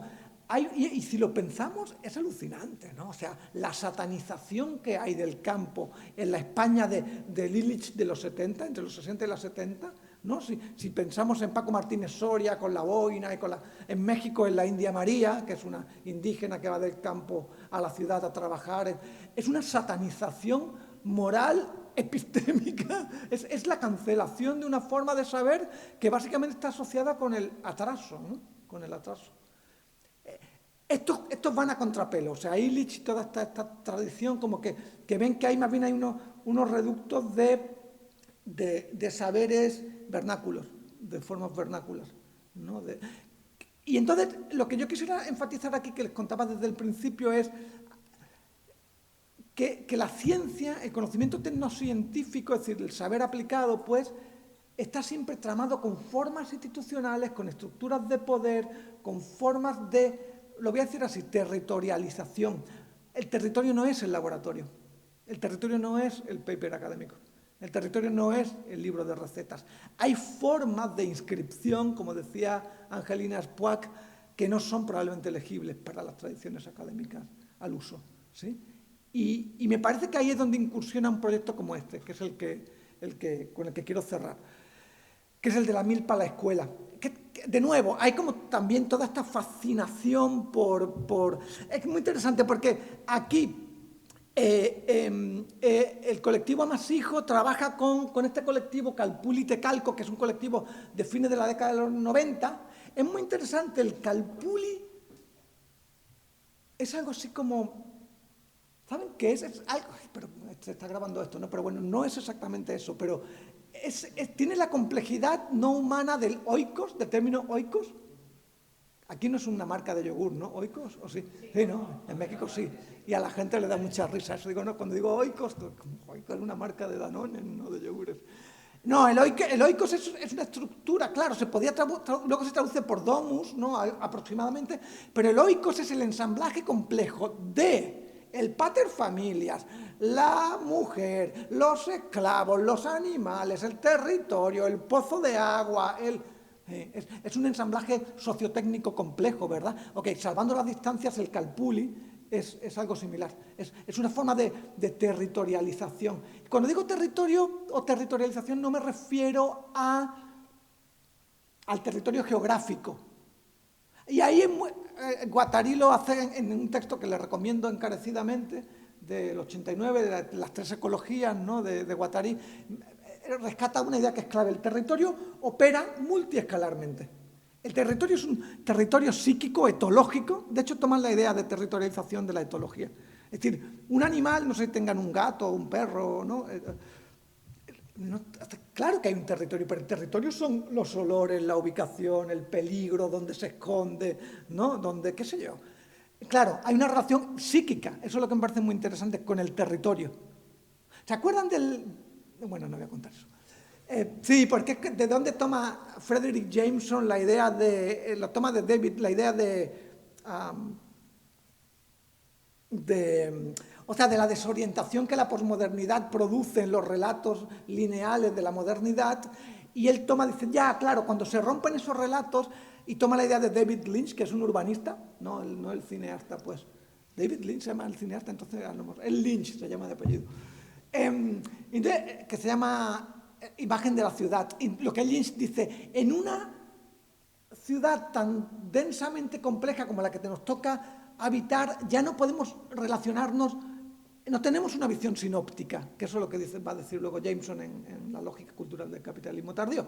Lo que hacemos es que mantenemos una relación paraláctica, seleccionamos ciertos puntos de referencia a partir del cual nos ubicamos, nos relacionamos. Okay. Eso es una relación psíquica con el territorio, si lo piensan. ¿Sí? Es decir, ¿por qué motivos tenemos? Y quién sabe por qué, pero hay unos que sí, que tienen como un anclaje psíquico, ¿no?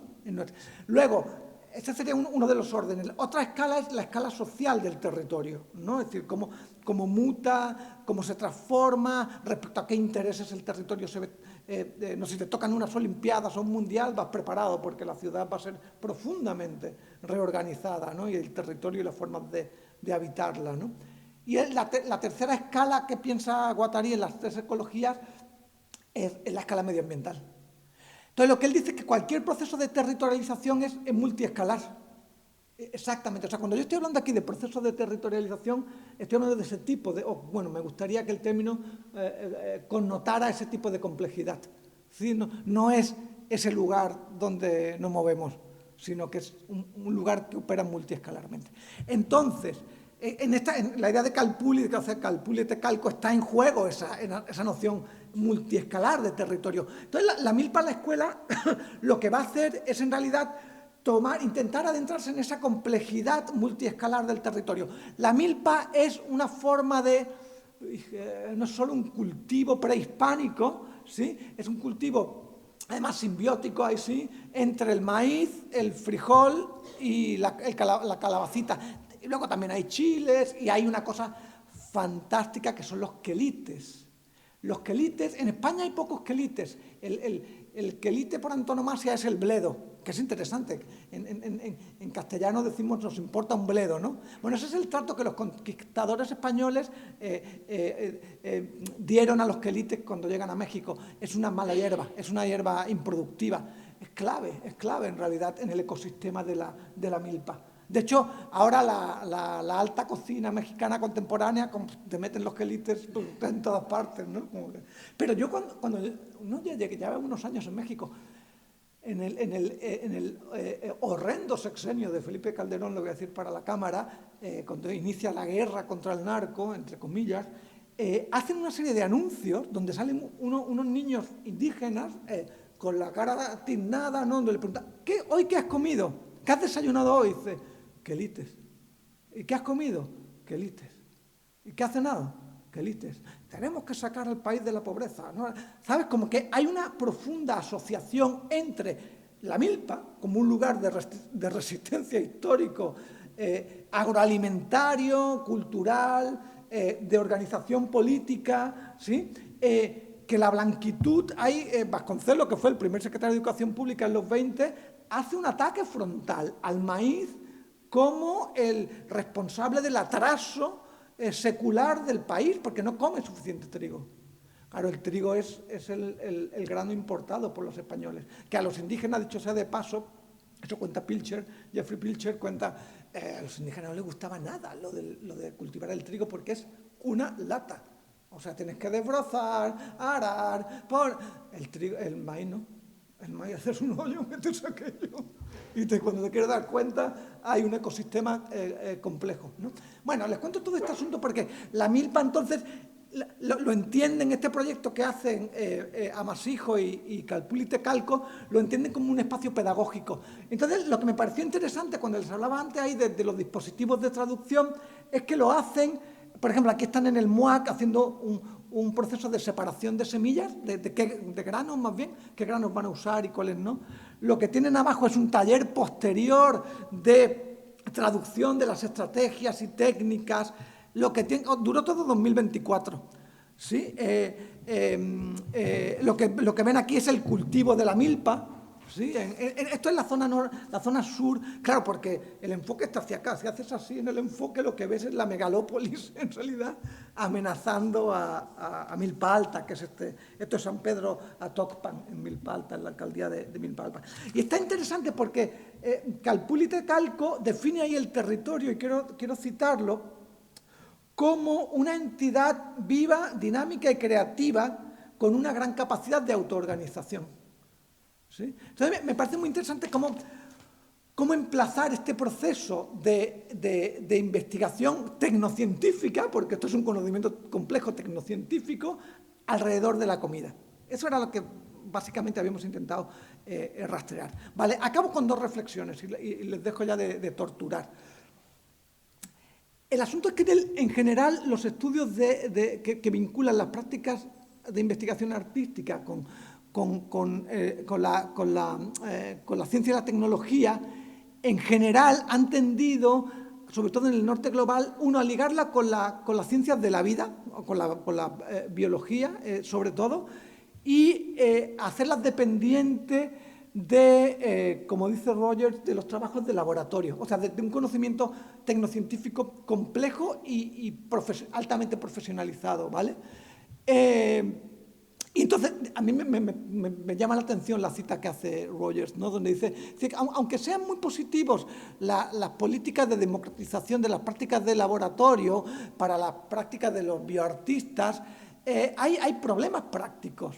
Incluso si crearan laboratorios o estructuras comunitarias, muchos de estos proyectos son ciertamente facilitados o los hace posible el conocimiento y el know-how de condiciones estériles de laboratorio, en realidad. Es decir, dependen de unas formas de saber hacer altamente esterilizadas y escalables. Esto es clave.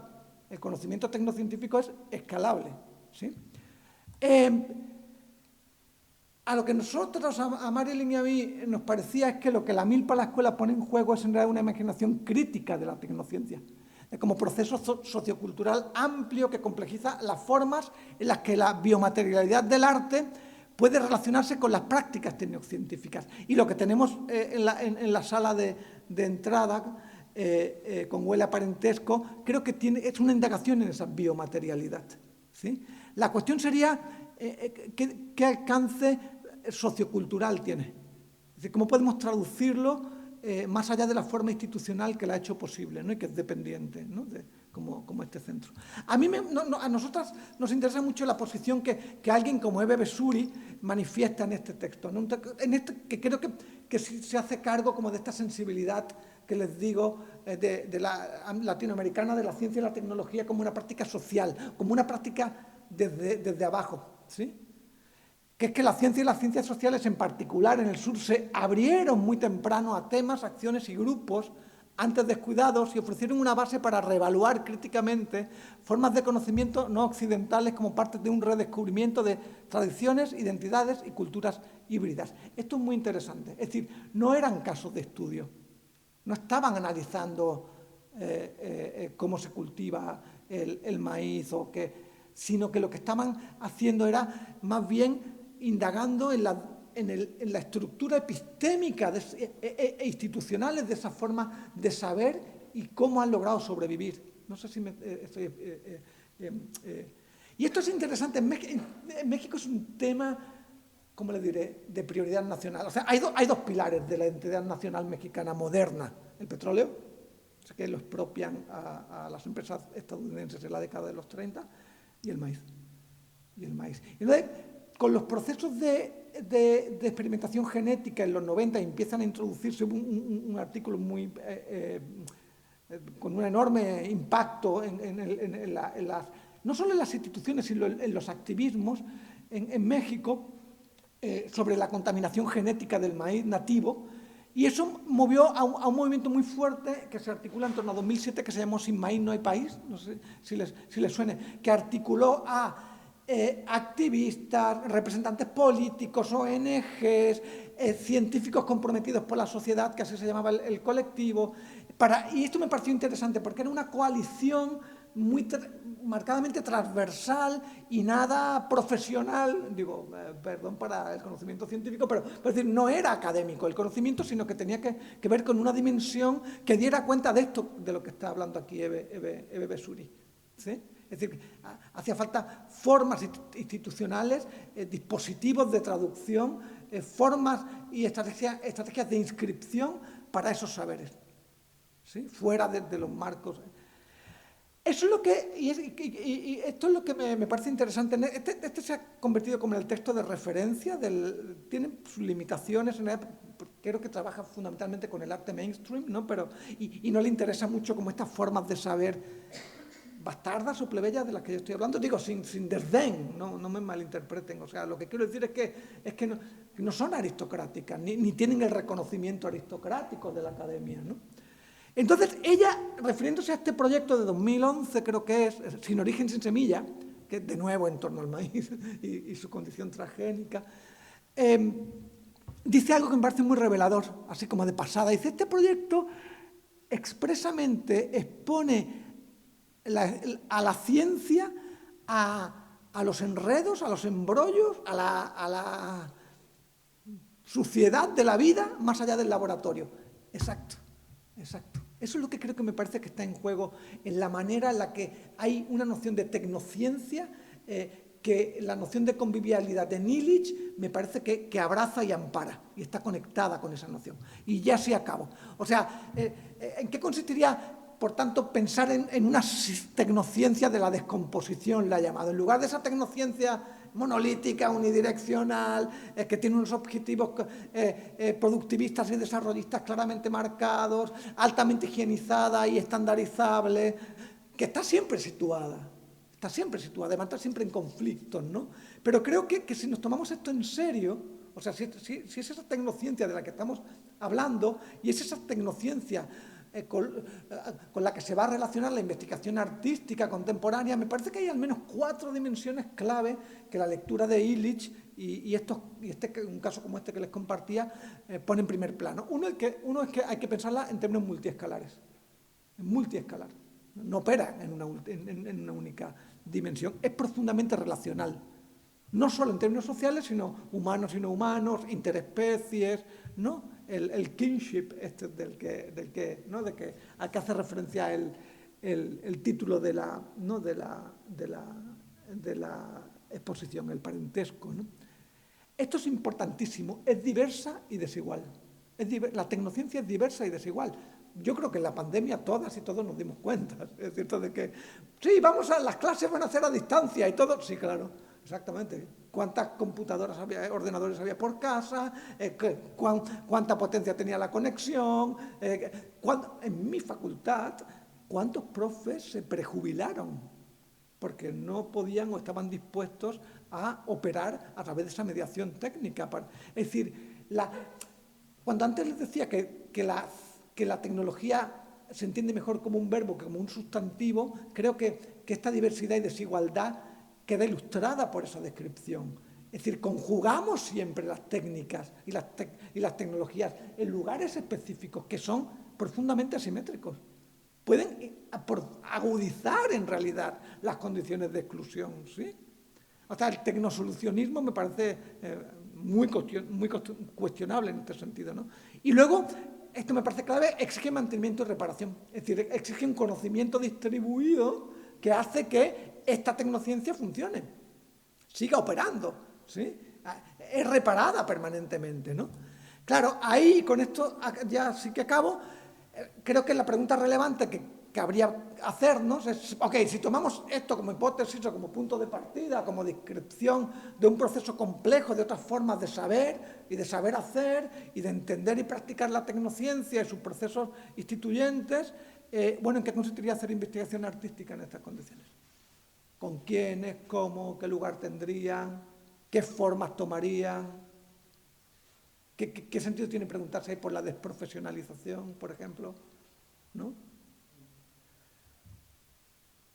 Y ahí, pues, la lección, digamos, que nos da el término de la convivialidad de Illich, pues apunta a un uso convivial de la tecnología, ¿no? Es decir, pensar en sus formas de desescalamientos, de hacer en común y de desprofesionalización, ¿no?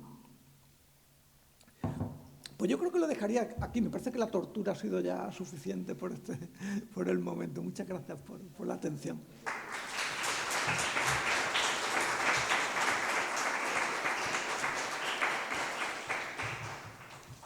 Muchas gracias, Alberto. Quiero pasar ahora, por si hay turno de preguntas, comentarios y que podamos aprovechar en este foro recogido que tenemos aquí. Si hay alguna pregunta. O como dicen, que yo siempre le temo a eso. Yo no tengo una pregunta, tengo un comentario. No, sí, más que una pregunta, tengo un comentario. ¿Hay algún comentario por aquí? O dudas, pueden ser dudas muy básicas o... Claro. Bueno, hay dos cosas que creo que son curiosas. Por un lado, en la parte, digamos, estamos en Asturias, obviamente, y hay una cuestión que estaba comentando Alberto en relación al maíz y a la cultura del maíz y a la cultura del trigo en América Latina, especialmente en países andinos o en México y tal, sí, donde se da una situación bastante, digamos, paradójica, en la cual en Asturias el maíz salva de la fame a los asturianos y asturianes. Y se dan unas prácticas asociadas al maíz, como la esfollaza, que no sé si todo el mundo conoce, que es una práctica comunitaria relacionada con el propio cultivo del maíz. Y existe un derecho consuetudinario, que ahí en el texto concretamente, y da un poco de reparo ciertamente, pero nosotros tenemos un derecho consuetudinario que consolida prácticas concretas, como por ejemplo la sexta feria holandecha, que está hiperrelacionada con lo que estaba hablando él, esas prácticas comunitarias, donde digamos, el común opera en la territorialización y cuidado del espacio, o una actividad, digamos, colectiva sobre un bien particular, que sería la andecha, ¿no? Donde tú llames a los vecinos, ayúdate en tu espacio privado. O el concello abierto como espacio de relación asamblearia y de gestión del territorio. Y otra cosa también muy curiosa, que es el tema de la comida, que aquí yo creo que en Asturias, al tener la espicha como elemento fundamental, ¿verdad? O beber la sidra, bebida whey institucional, que el botellón está prohibido, pero beber sidra en la calle lo podemos hacer sin problema, y igualmente un consumo colectivo. Es decir, no podemos beber, digamos, bueno, de hecho la pandemia fue una putada, como quien dice, y lo sentimos por la expresión, porque no podíamos compartir el vaso. Y siempre compartimos gérmenes a través de los vasos de sidre. Y hay un elemento que también quería, por si no lo conocéis, en el texto de Ivan Illich hay una especie de oda en lo que es la parte, digamos, de la profesionalización médica o del uso, o digamos, de la práctica médica en general, o sanitaria en general, onde pon de exemplo una reflexión que se fexo en China en los años 60, a finales de los años 60, onde les prácticas campesines, digamos que en el ámbito campesín se desprofesionalizaba a esos, digamos, sanitarios, dando digamos, un conocimiento compartido y colectivo de las prácticas, bueno, desde vacunación a tratamiento de preventivo, digamos, sanitario, y probablemente esa oda que él falla a China, güey, pues sería como una cosa un poco loca, teniendo en cuenta el nivel de tecnologización y automatización de procesos que está viviendo China, sacando inclusive pues policías robots, ¿no? Como si fuera un Robocop, o teniendo chinos bailarines, robots bailarines, perdona, en restaurantes chinos, o teniendo repartos hiperlocalizados con drones de repartos tipo Uber, ¿no? Entonces te viene directamente el paquete en dron, que tú en el parque en el que estés haciendo el picnic, digamos, con tus amigos, pues llegas allí, lo mandes y tal, te viene el dron y te lo posa directamente. Entonces probablemente esa relación curiosa de poner de ejemplo efectivamente una práctica de desprofesionalización y comunitarización del cuidado en el ámbito sanitario, pues se diría como, al mismo tiempo que institucionalicen, por ejemplo, la medicina tradicional china, que es una cosa muy curiosa, que es meter investigación y tecnología en una práctica tradicional, que yo creo que eso también es un elemento que choca bastante. Pero bueno, como comentarios así.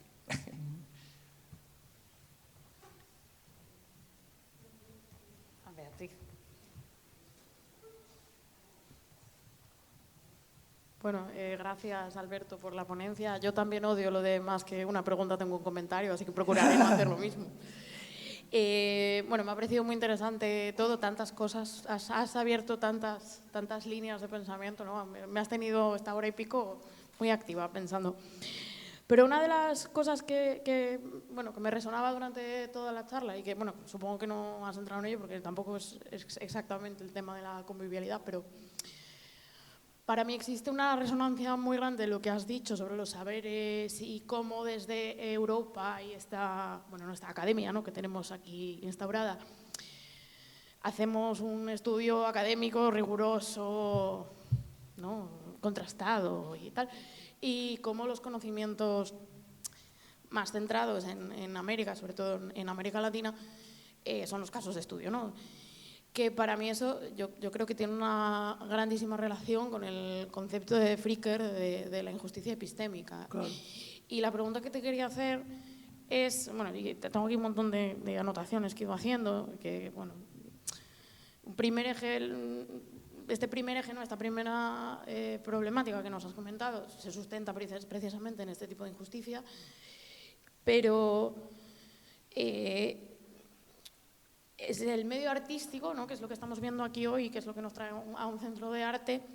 ¿Cómo hacemos? Si ya tenemos entre un conocimiento situado frente a un conocimiento académico y formal esta injusticia epistémica, si encima utilizamos la herramienta artística, que también sufre de esa injusticia epistémica, ¿cómo hacemos para legitimarla, ¿no? De la misma manera que necesitamos legitimar el conocimiento situado, ¿cómo hacemos para legitimar ambas cosas?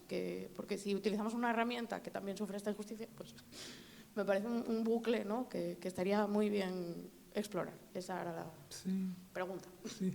Obviamente no tengo respuesta a eso, más que emplazarse específicamente en contextos concretos que nos permitan... O sea, sí, yo soy académico y hablo y pongo portadas de libros en las presentaciones, pero también colaboro con muchas otras instituciones o espacios que no son académicos. O sea, ¿sabes? Como moverte también en los márgenes, en los intersticios, para intentar poner en marcha o mantener vivos procesos instituyentes, probablemente. Entonces, yo creo que se pueden hacer múltiples compromisos ahí, ¿no? Y tal vez parto de la idea de que no hay una pureza, ¿no? Que estamos contaminadas y contaminados, ¿no?, desde un principio, ¿no? Y más bien hacernos cargo, ¿no?, de esa condición, más que intentar... Porque también hay derivas, ¿cómo te diré? Sí, ¿no? Así, de un neoindigenismo pues muy problemático, esencialista, ¿no? Cuando menos, por decirlo amablemente, ¿no?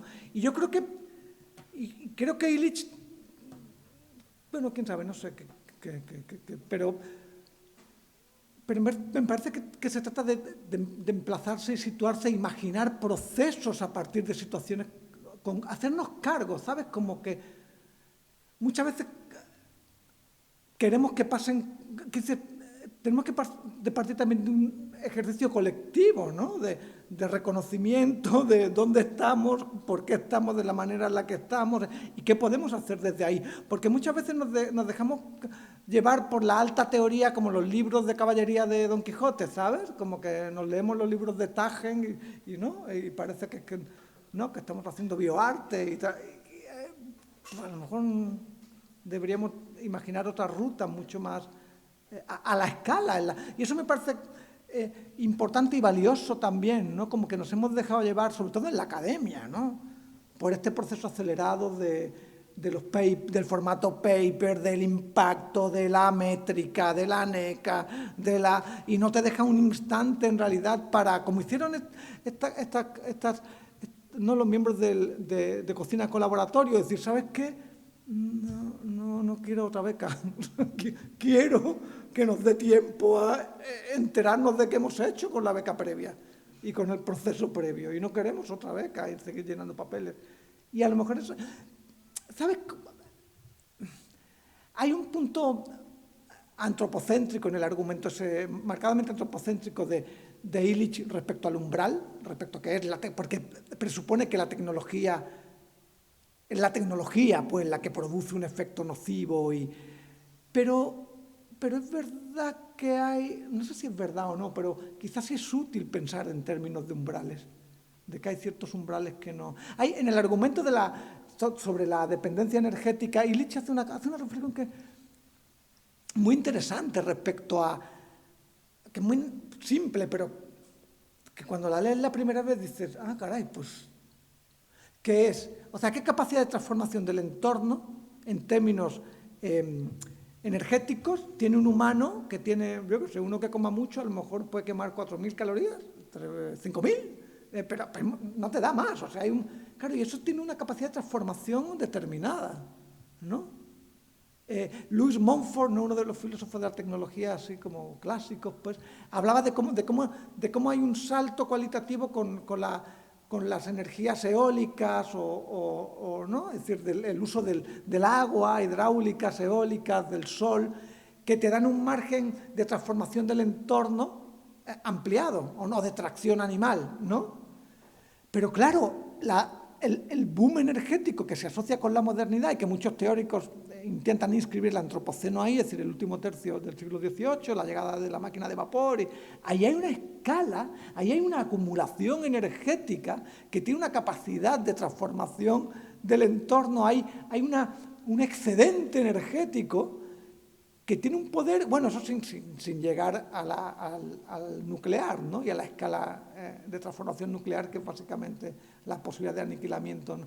Entonces, hay algo efectivamente en relación con para qué, y es una pregunta que veo que se hace poco, ¿sabes? Respecto a la IA, a la carrera enloquecida por que sean más autónomas, que sepan más, que hagan más.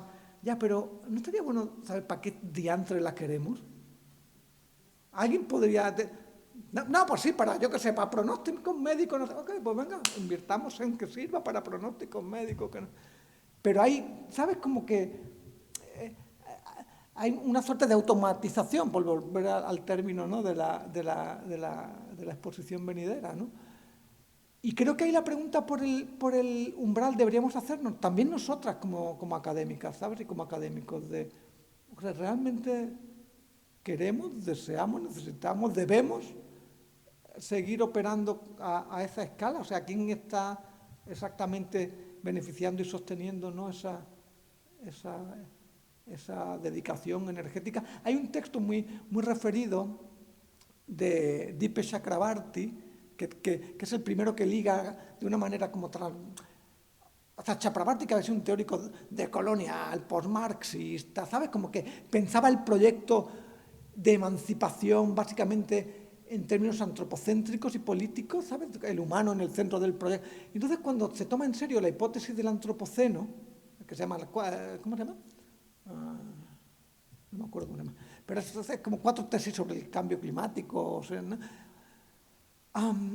Entonces dice algo muy similar, dice, claro, la concepción de libertad, que debe ser la que tiene Ayuso, ¿no?, que tenemos desde la modernidad en adelante, es yonki, es una libertad yonki del excedente energético. Sin eso no podemos, ¿no?, viajar, comer sushi, descargarnos, ¿no?, la última peli de Jim Jarmusch, qué sé yo. Y hay una enorme dependencia energética. Y eso había quedado enormemente opacado, ¿no? Y me llama mucho la atención la manera en la que lo plantea Chakrabarty, ¿no?, cuando dice, nuestro proyecto civilizatorio se puede hacer cargo de las implicaciones que tiene esa dependencia energética. Y era algo que estaba en el argumento o en la preocupación que increíblemente desapareció. Había que preguntarse por qué desapareció esa preocupación y ese surgimiento poderosísimo de movimientos ecologistas, ¿no?, y ecofeministas en los 70, ¿no?, y que logran como quedar como en un curso optativo, ¿no?, en las materias de doctorado, ¿no? En fin, no respondí a tu pregunta, pero sí creo que deberíamos preguntarnos por los límites y por dónde situar nuestro excedente energético en términos de producción epistémica, ¿no? Y situadamente, o sea, la transformación o la articulación es la que podemos hacer aquí, donde estamos, donde queremos. ¿no? Aquí y ahora, ¿no? Sí.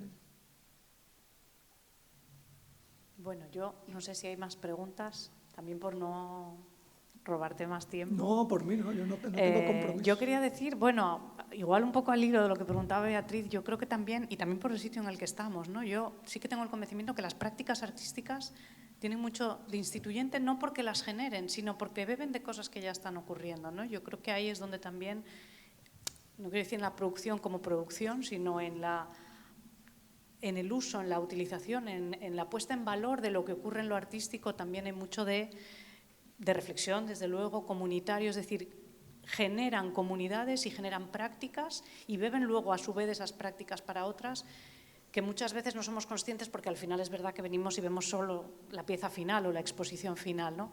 Pero en esos procesos yo creo que es donde radica lo interesante también de los procesos artísticos, porque muchas veces están supeditados al mercado, que es como como el que ocupa, ¿no? el debate y las noticias en lo artístico, pero las instituciones y especialmente las públicas tenemos también una responsabilidad en generar esos contextos para que lo artístico no sea un producto de mercado, sino que sean lugares donde se produce, porque se produce conocimiento y se generan comunidades, ¿no?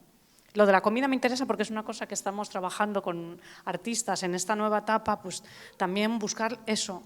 ¿Cómo puede la comida, el sentarse y cocinar y comer en comunidad, en lo artístico? Porque aquí, sobre todo en España, está pasando con comunidades migrantes. Y es muy curioso, porque son comunidades migrantes que a través, sobre todo, de acciones performativas, que las podemos llamar así, pero que son comunitarias, generan esos espacios. Y a mí me interesa porque creo que ahí hay conocimiento que solo lo genera precisamente el acto en sí de quedar a cocinar y a comer, ¿no? y a trabajar en conjunto la comida, ¿no? Lo que Esteba diría ahí es, claro, y el territorio está también ligado a, pero por lo que contaba Pablo y por las formas todavía de subsistencia, de modos comunitarios de producción, ¿no? Agrícolas, y que están ligados además a lo que en este proyecto que les mostraba, el de la milpa a la escuela, claro, eso no lo conté en realidad, esto es fatal. Se la pasaban comiendo, se la pasaban todo el rato comiendo, o sea, eran unos festivines así de pato, codornices, todos del territorio, en realidad, ¿no? Sí, quizás esa distinción que hace Esteba a mí me parece muy, muy poderosa, ¿no crees? Como de una comida sin contexto, ¿no? O el alimento, pues, como esa cosa sin contexto, como si fueran las píldoras que se comen los astronautas, ¿no? Versus a procesos complejos de cuidado, de atención, de memoria, de intercambio, claro, que operan sobre un principio de, pues sí, de corresponsabilidad, ¿no? Sí, sí, sí. Sí, adelante, por favor, sí, sí.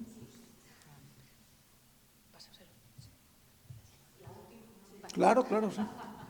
Vale, un poco al hilo de esto que estás comentando, porque creo que me parece súper interesante. Lo primero, agradecerte este enfoque ya con el que has iniciado de cuestionar mucho a la academia, ¿no? Como un lugar súper colonial, porque creo que es fundamental desde ahí pues, cuestionar todas las formas de producción de conocimiento y justamente, ¿no? Para ir más a estos lugares de conocimiento situado. Y justo con lo que se está hablando de la producción, de la diferencia de comida, alimento y desterritorializar, ¿no? Antes se hablaba mucho del maíz y es muy curioso porque ¿qué pasa si el maíz ha venido a salvar a familias españolas en la época de la posguerra, del hambre y demás? Pero es como que se habla, ¿no? del maíz como un elemento que de pronto llegó y vino a salvar, pero no se habla como de todo el proceso de colonización que supuso en su lugar de origen, todo el sufrimiento, todo el extractivismo, y entonces el maíz siempre está como en el centro de la conversación como un elemento importante en la cultura asturiana, pero nunca se habla de Mesoamérica, del lugar de donde vino, ¿no? Y creo que es muy interesante esto, porque cuando se deja en el camino ese lugar de origen, se desterritorializa, también se deja parte importante de los rituales que quedan como muy desplazados de los rituales colectivos y se pierde mucho en el camino, ¿no? Justamente por esta parte que mencionabas antes de la desprofesionalización, ¿no? Como que estamos muy acostumbrados a valorar el conocimiento en tanto esté atravesado por la ciencia. Pero entonces todo el conocimiento indígena, que era ciencia pura, porque dime si no, tener cultivos flotantes, ¿no? En las chinampas que tú mencionabas antes de Xochimilco, que se siguen viendo, ¿no? Pero antes la Gran Tenochtitlan, lo que es hoy Ciudad de México, era una ciudad flotante y conseguían hacer cultivos ahí, ¿no? Entonces, si eso no es una tecnología de punta que ya quisiéramos en muchas ciudades hoy en día en Europa, entonces, ¿qué lo va a hacer, no? El maíz llevaba un proceso, y sigue llevando en México, tú lo sabes, un proceso de alcalinización para su consumo, que es la nixtamalización. Se ha traído a Europa dejando ese conocimiento indígena de lado. ¿Y qué pasa? La ingesta de ese alimento sin este proceso estamos consumiendo carbohidrato puro y duro. O sea, se están quedando una cantidad de nutrientes por el camino sin hablar de todo lo nutritivo que es la producción colectiva, ¿no? Desde todo lo que implica la colectividad en los tequios, ¿no? Para la producción, que ya es también una parte importante de cómo se genera comunidad en esos espacios. Y que forma parte fundamental de cómo va a nutrirnos el alimento después, ¿no? De cómo se junta la gente a desgranar el maíz, de cómo se junta la gente a moler, a nixtamalizar, todo esto, ¿no? Entonces, ¿qué pasa? Hemos traído el maíz sacado de su territorio, pero también sacado de su valor, ¿no? Y quiero aquí plantear una idea como muy, que estos días le he estado dando muchas vueltas, porque curiosamente también estamos ahí como atravesadas en este momento por un proyecto ahí relacionado con el maíz y con la milpa, entonces esto nos ha llegado así como wow, qué potente.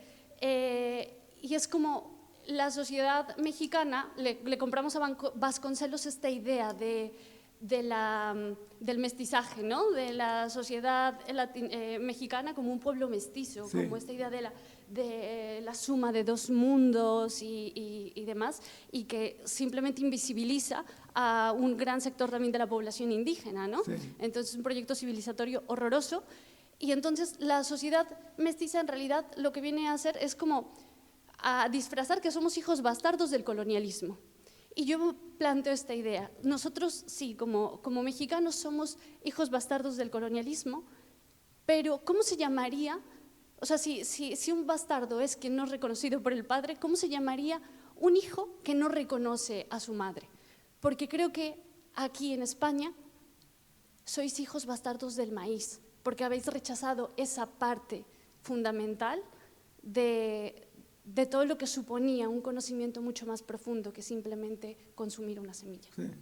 Y eso es lo que creo que antes mencionaba a Pilcher. O sea, en el momento en el que la sociedad mexicana acepta, en el primer proceso de la década de los 40, el maíz como un producto moderno, es cuando es industrializado. O sea, cuando llegan las máquinas de tortillas, ¿sabes?, eléctricas, y el maíz se convierte en un staple, ¿no?, como una comida así diaria, pues, pero que, como bien describes, es abstraída de la red sociocultural, de la memoria, de la historia en la que queda inscrito, es decir,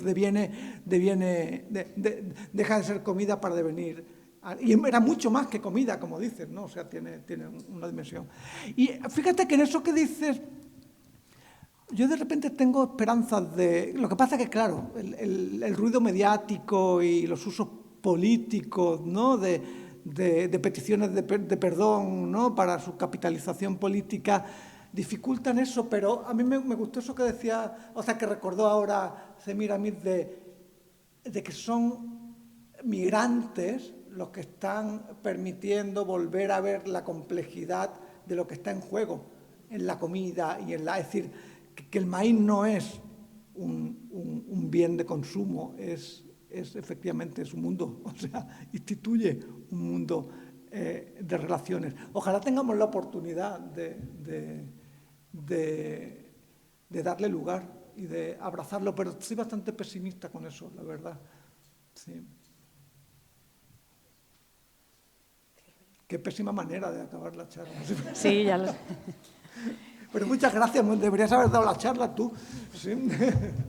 Bueno, pues muchas gracias, Alberto, ha sido un lujo, la verdad. Yo creo que estamos todos y todas hipnotizados, ¿no?, con escucharte. A Pablo y a todos y a todas por acompañarnos y os esperamos aquí siempre en Laboral. Muchas gracias. Gracias.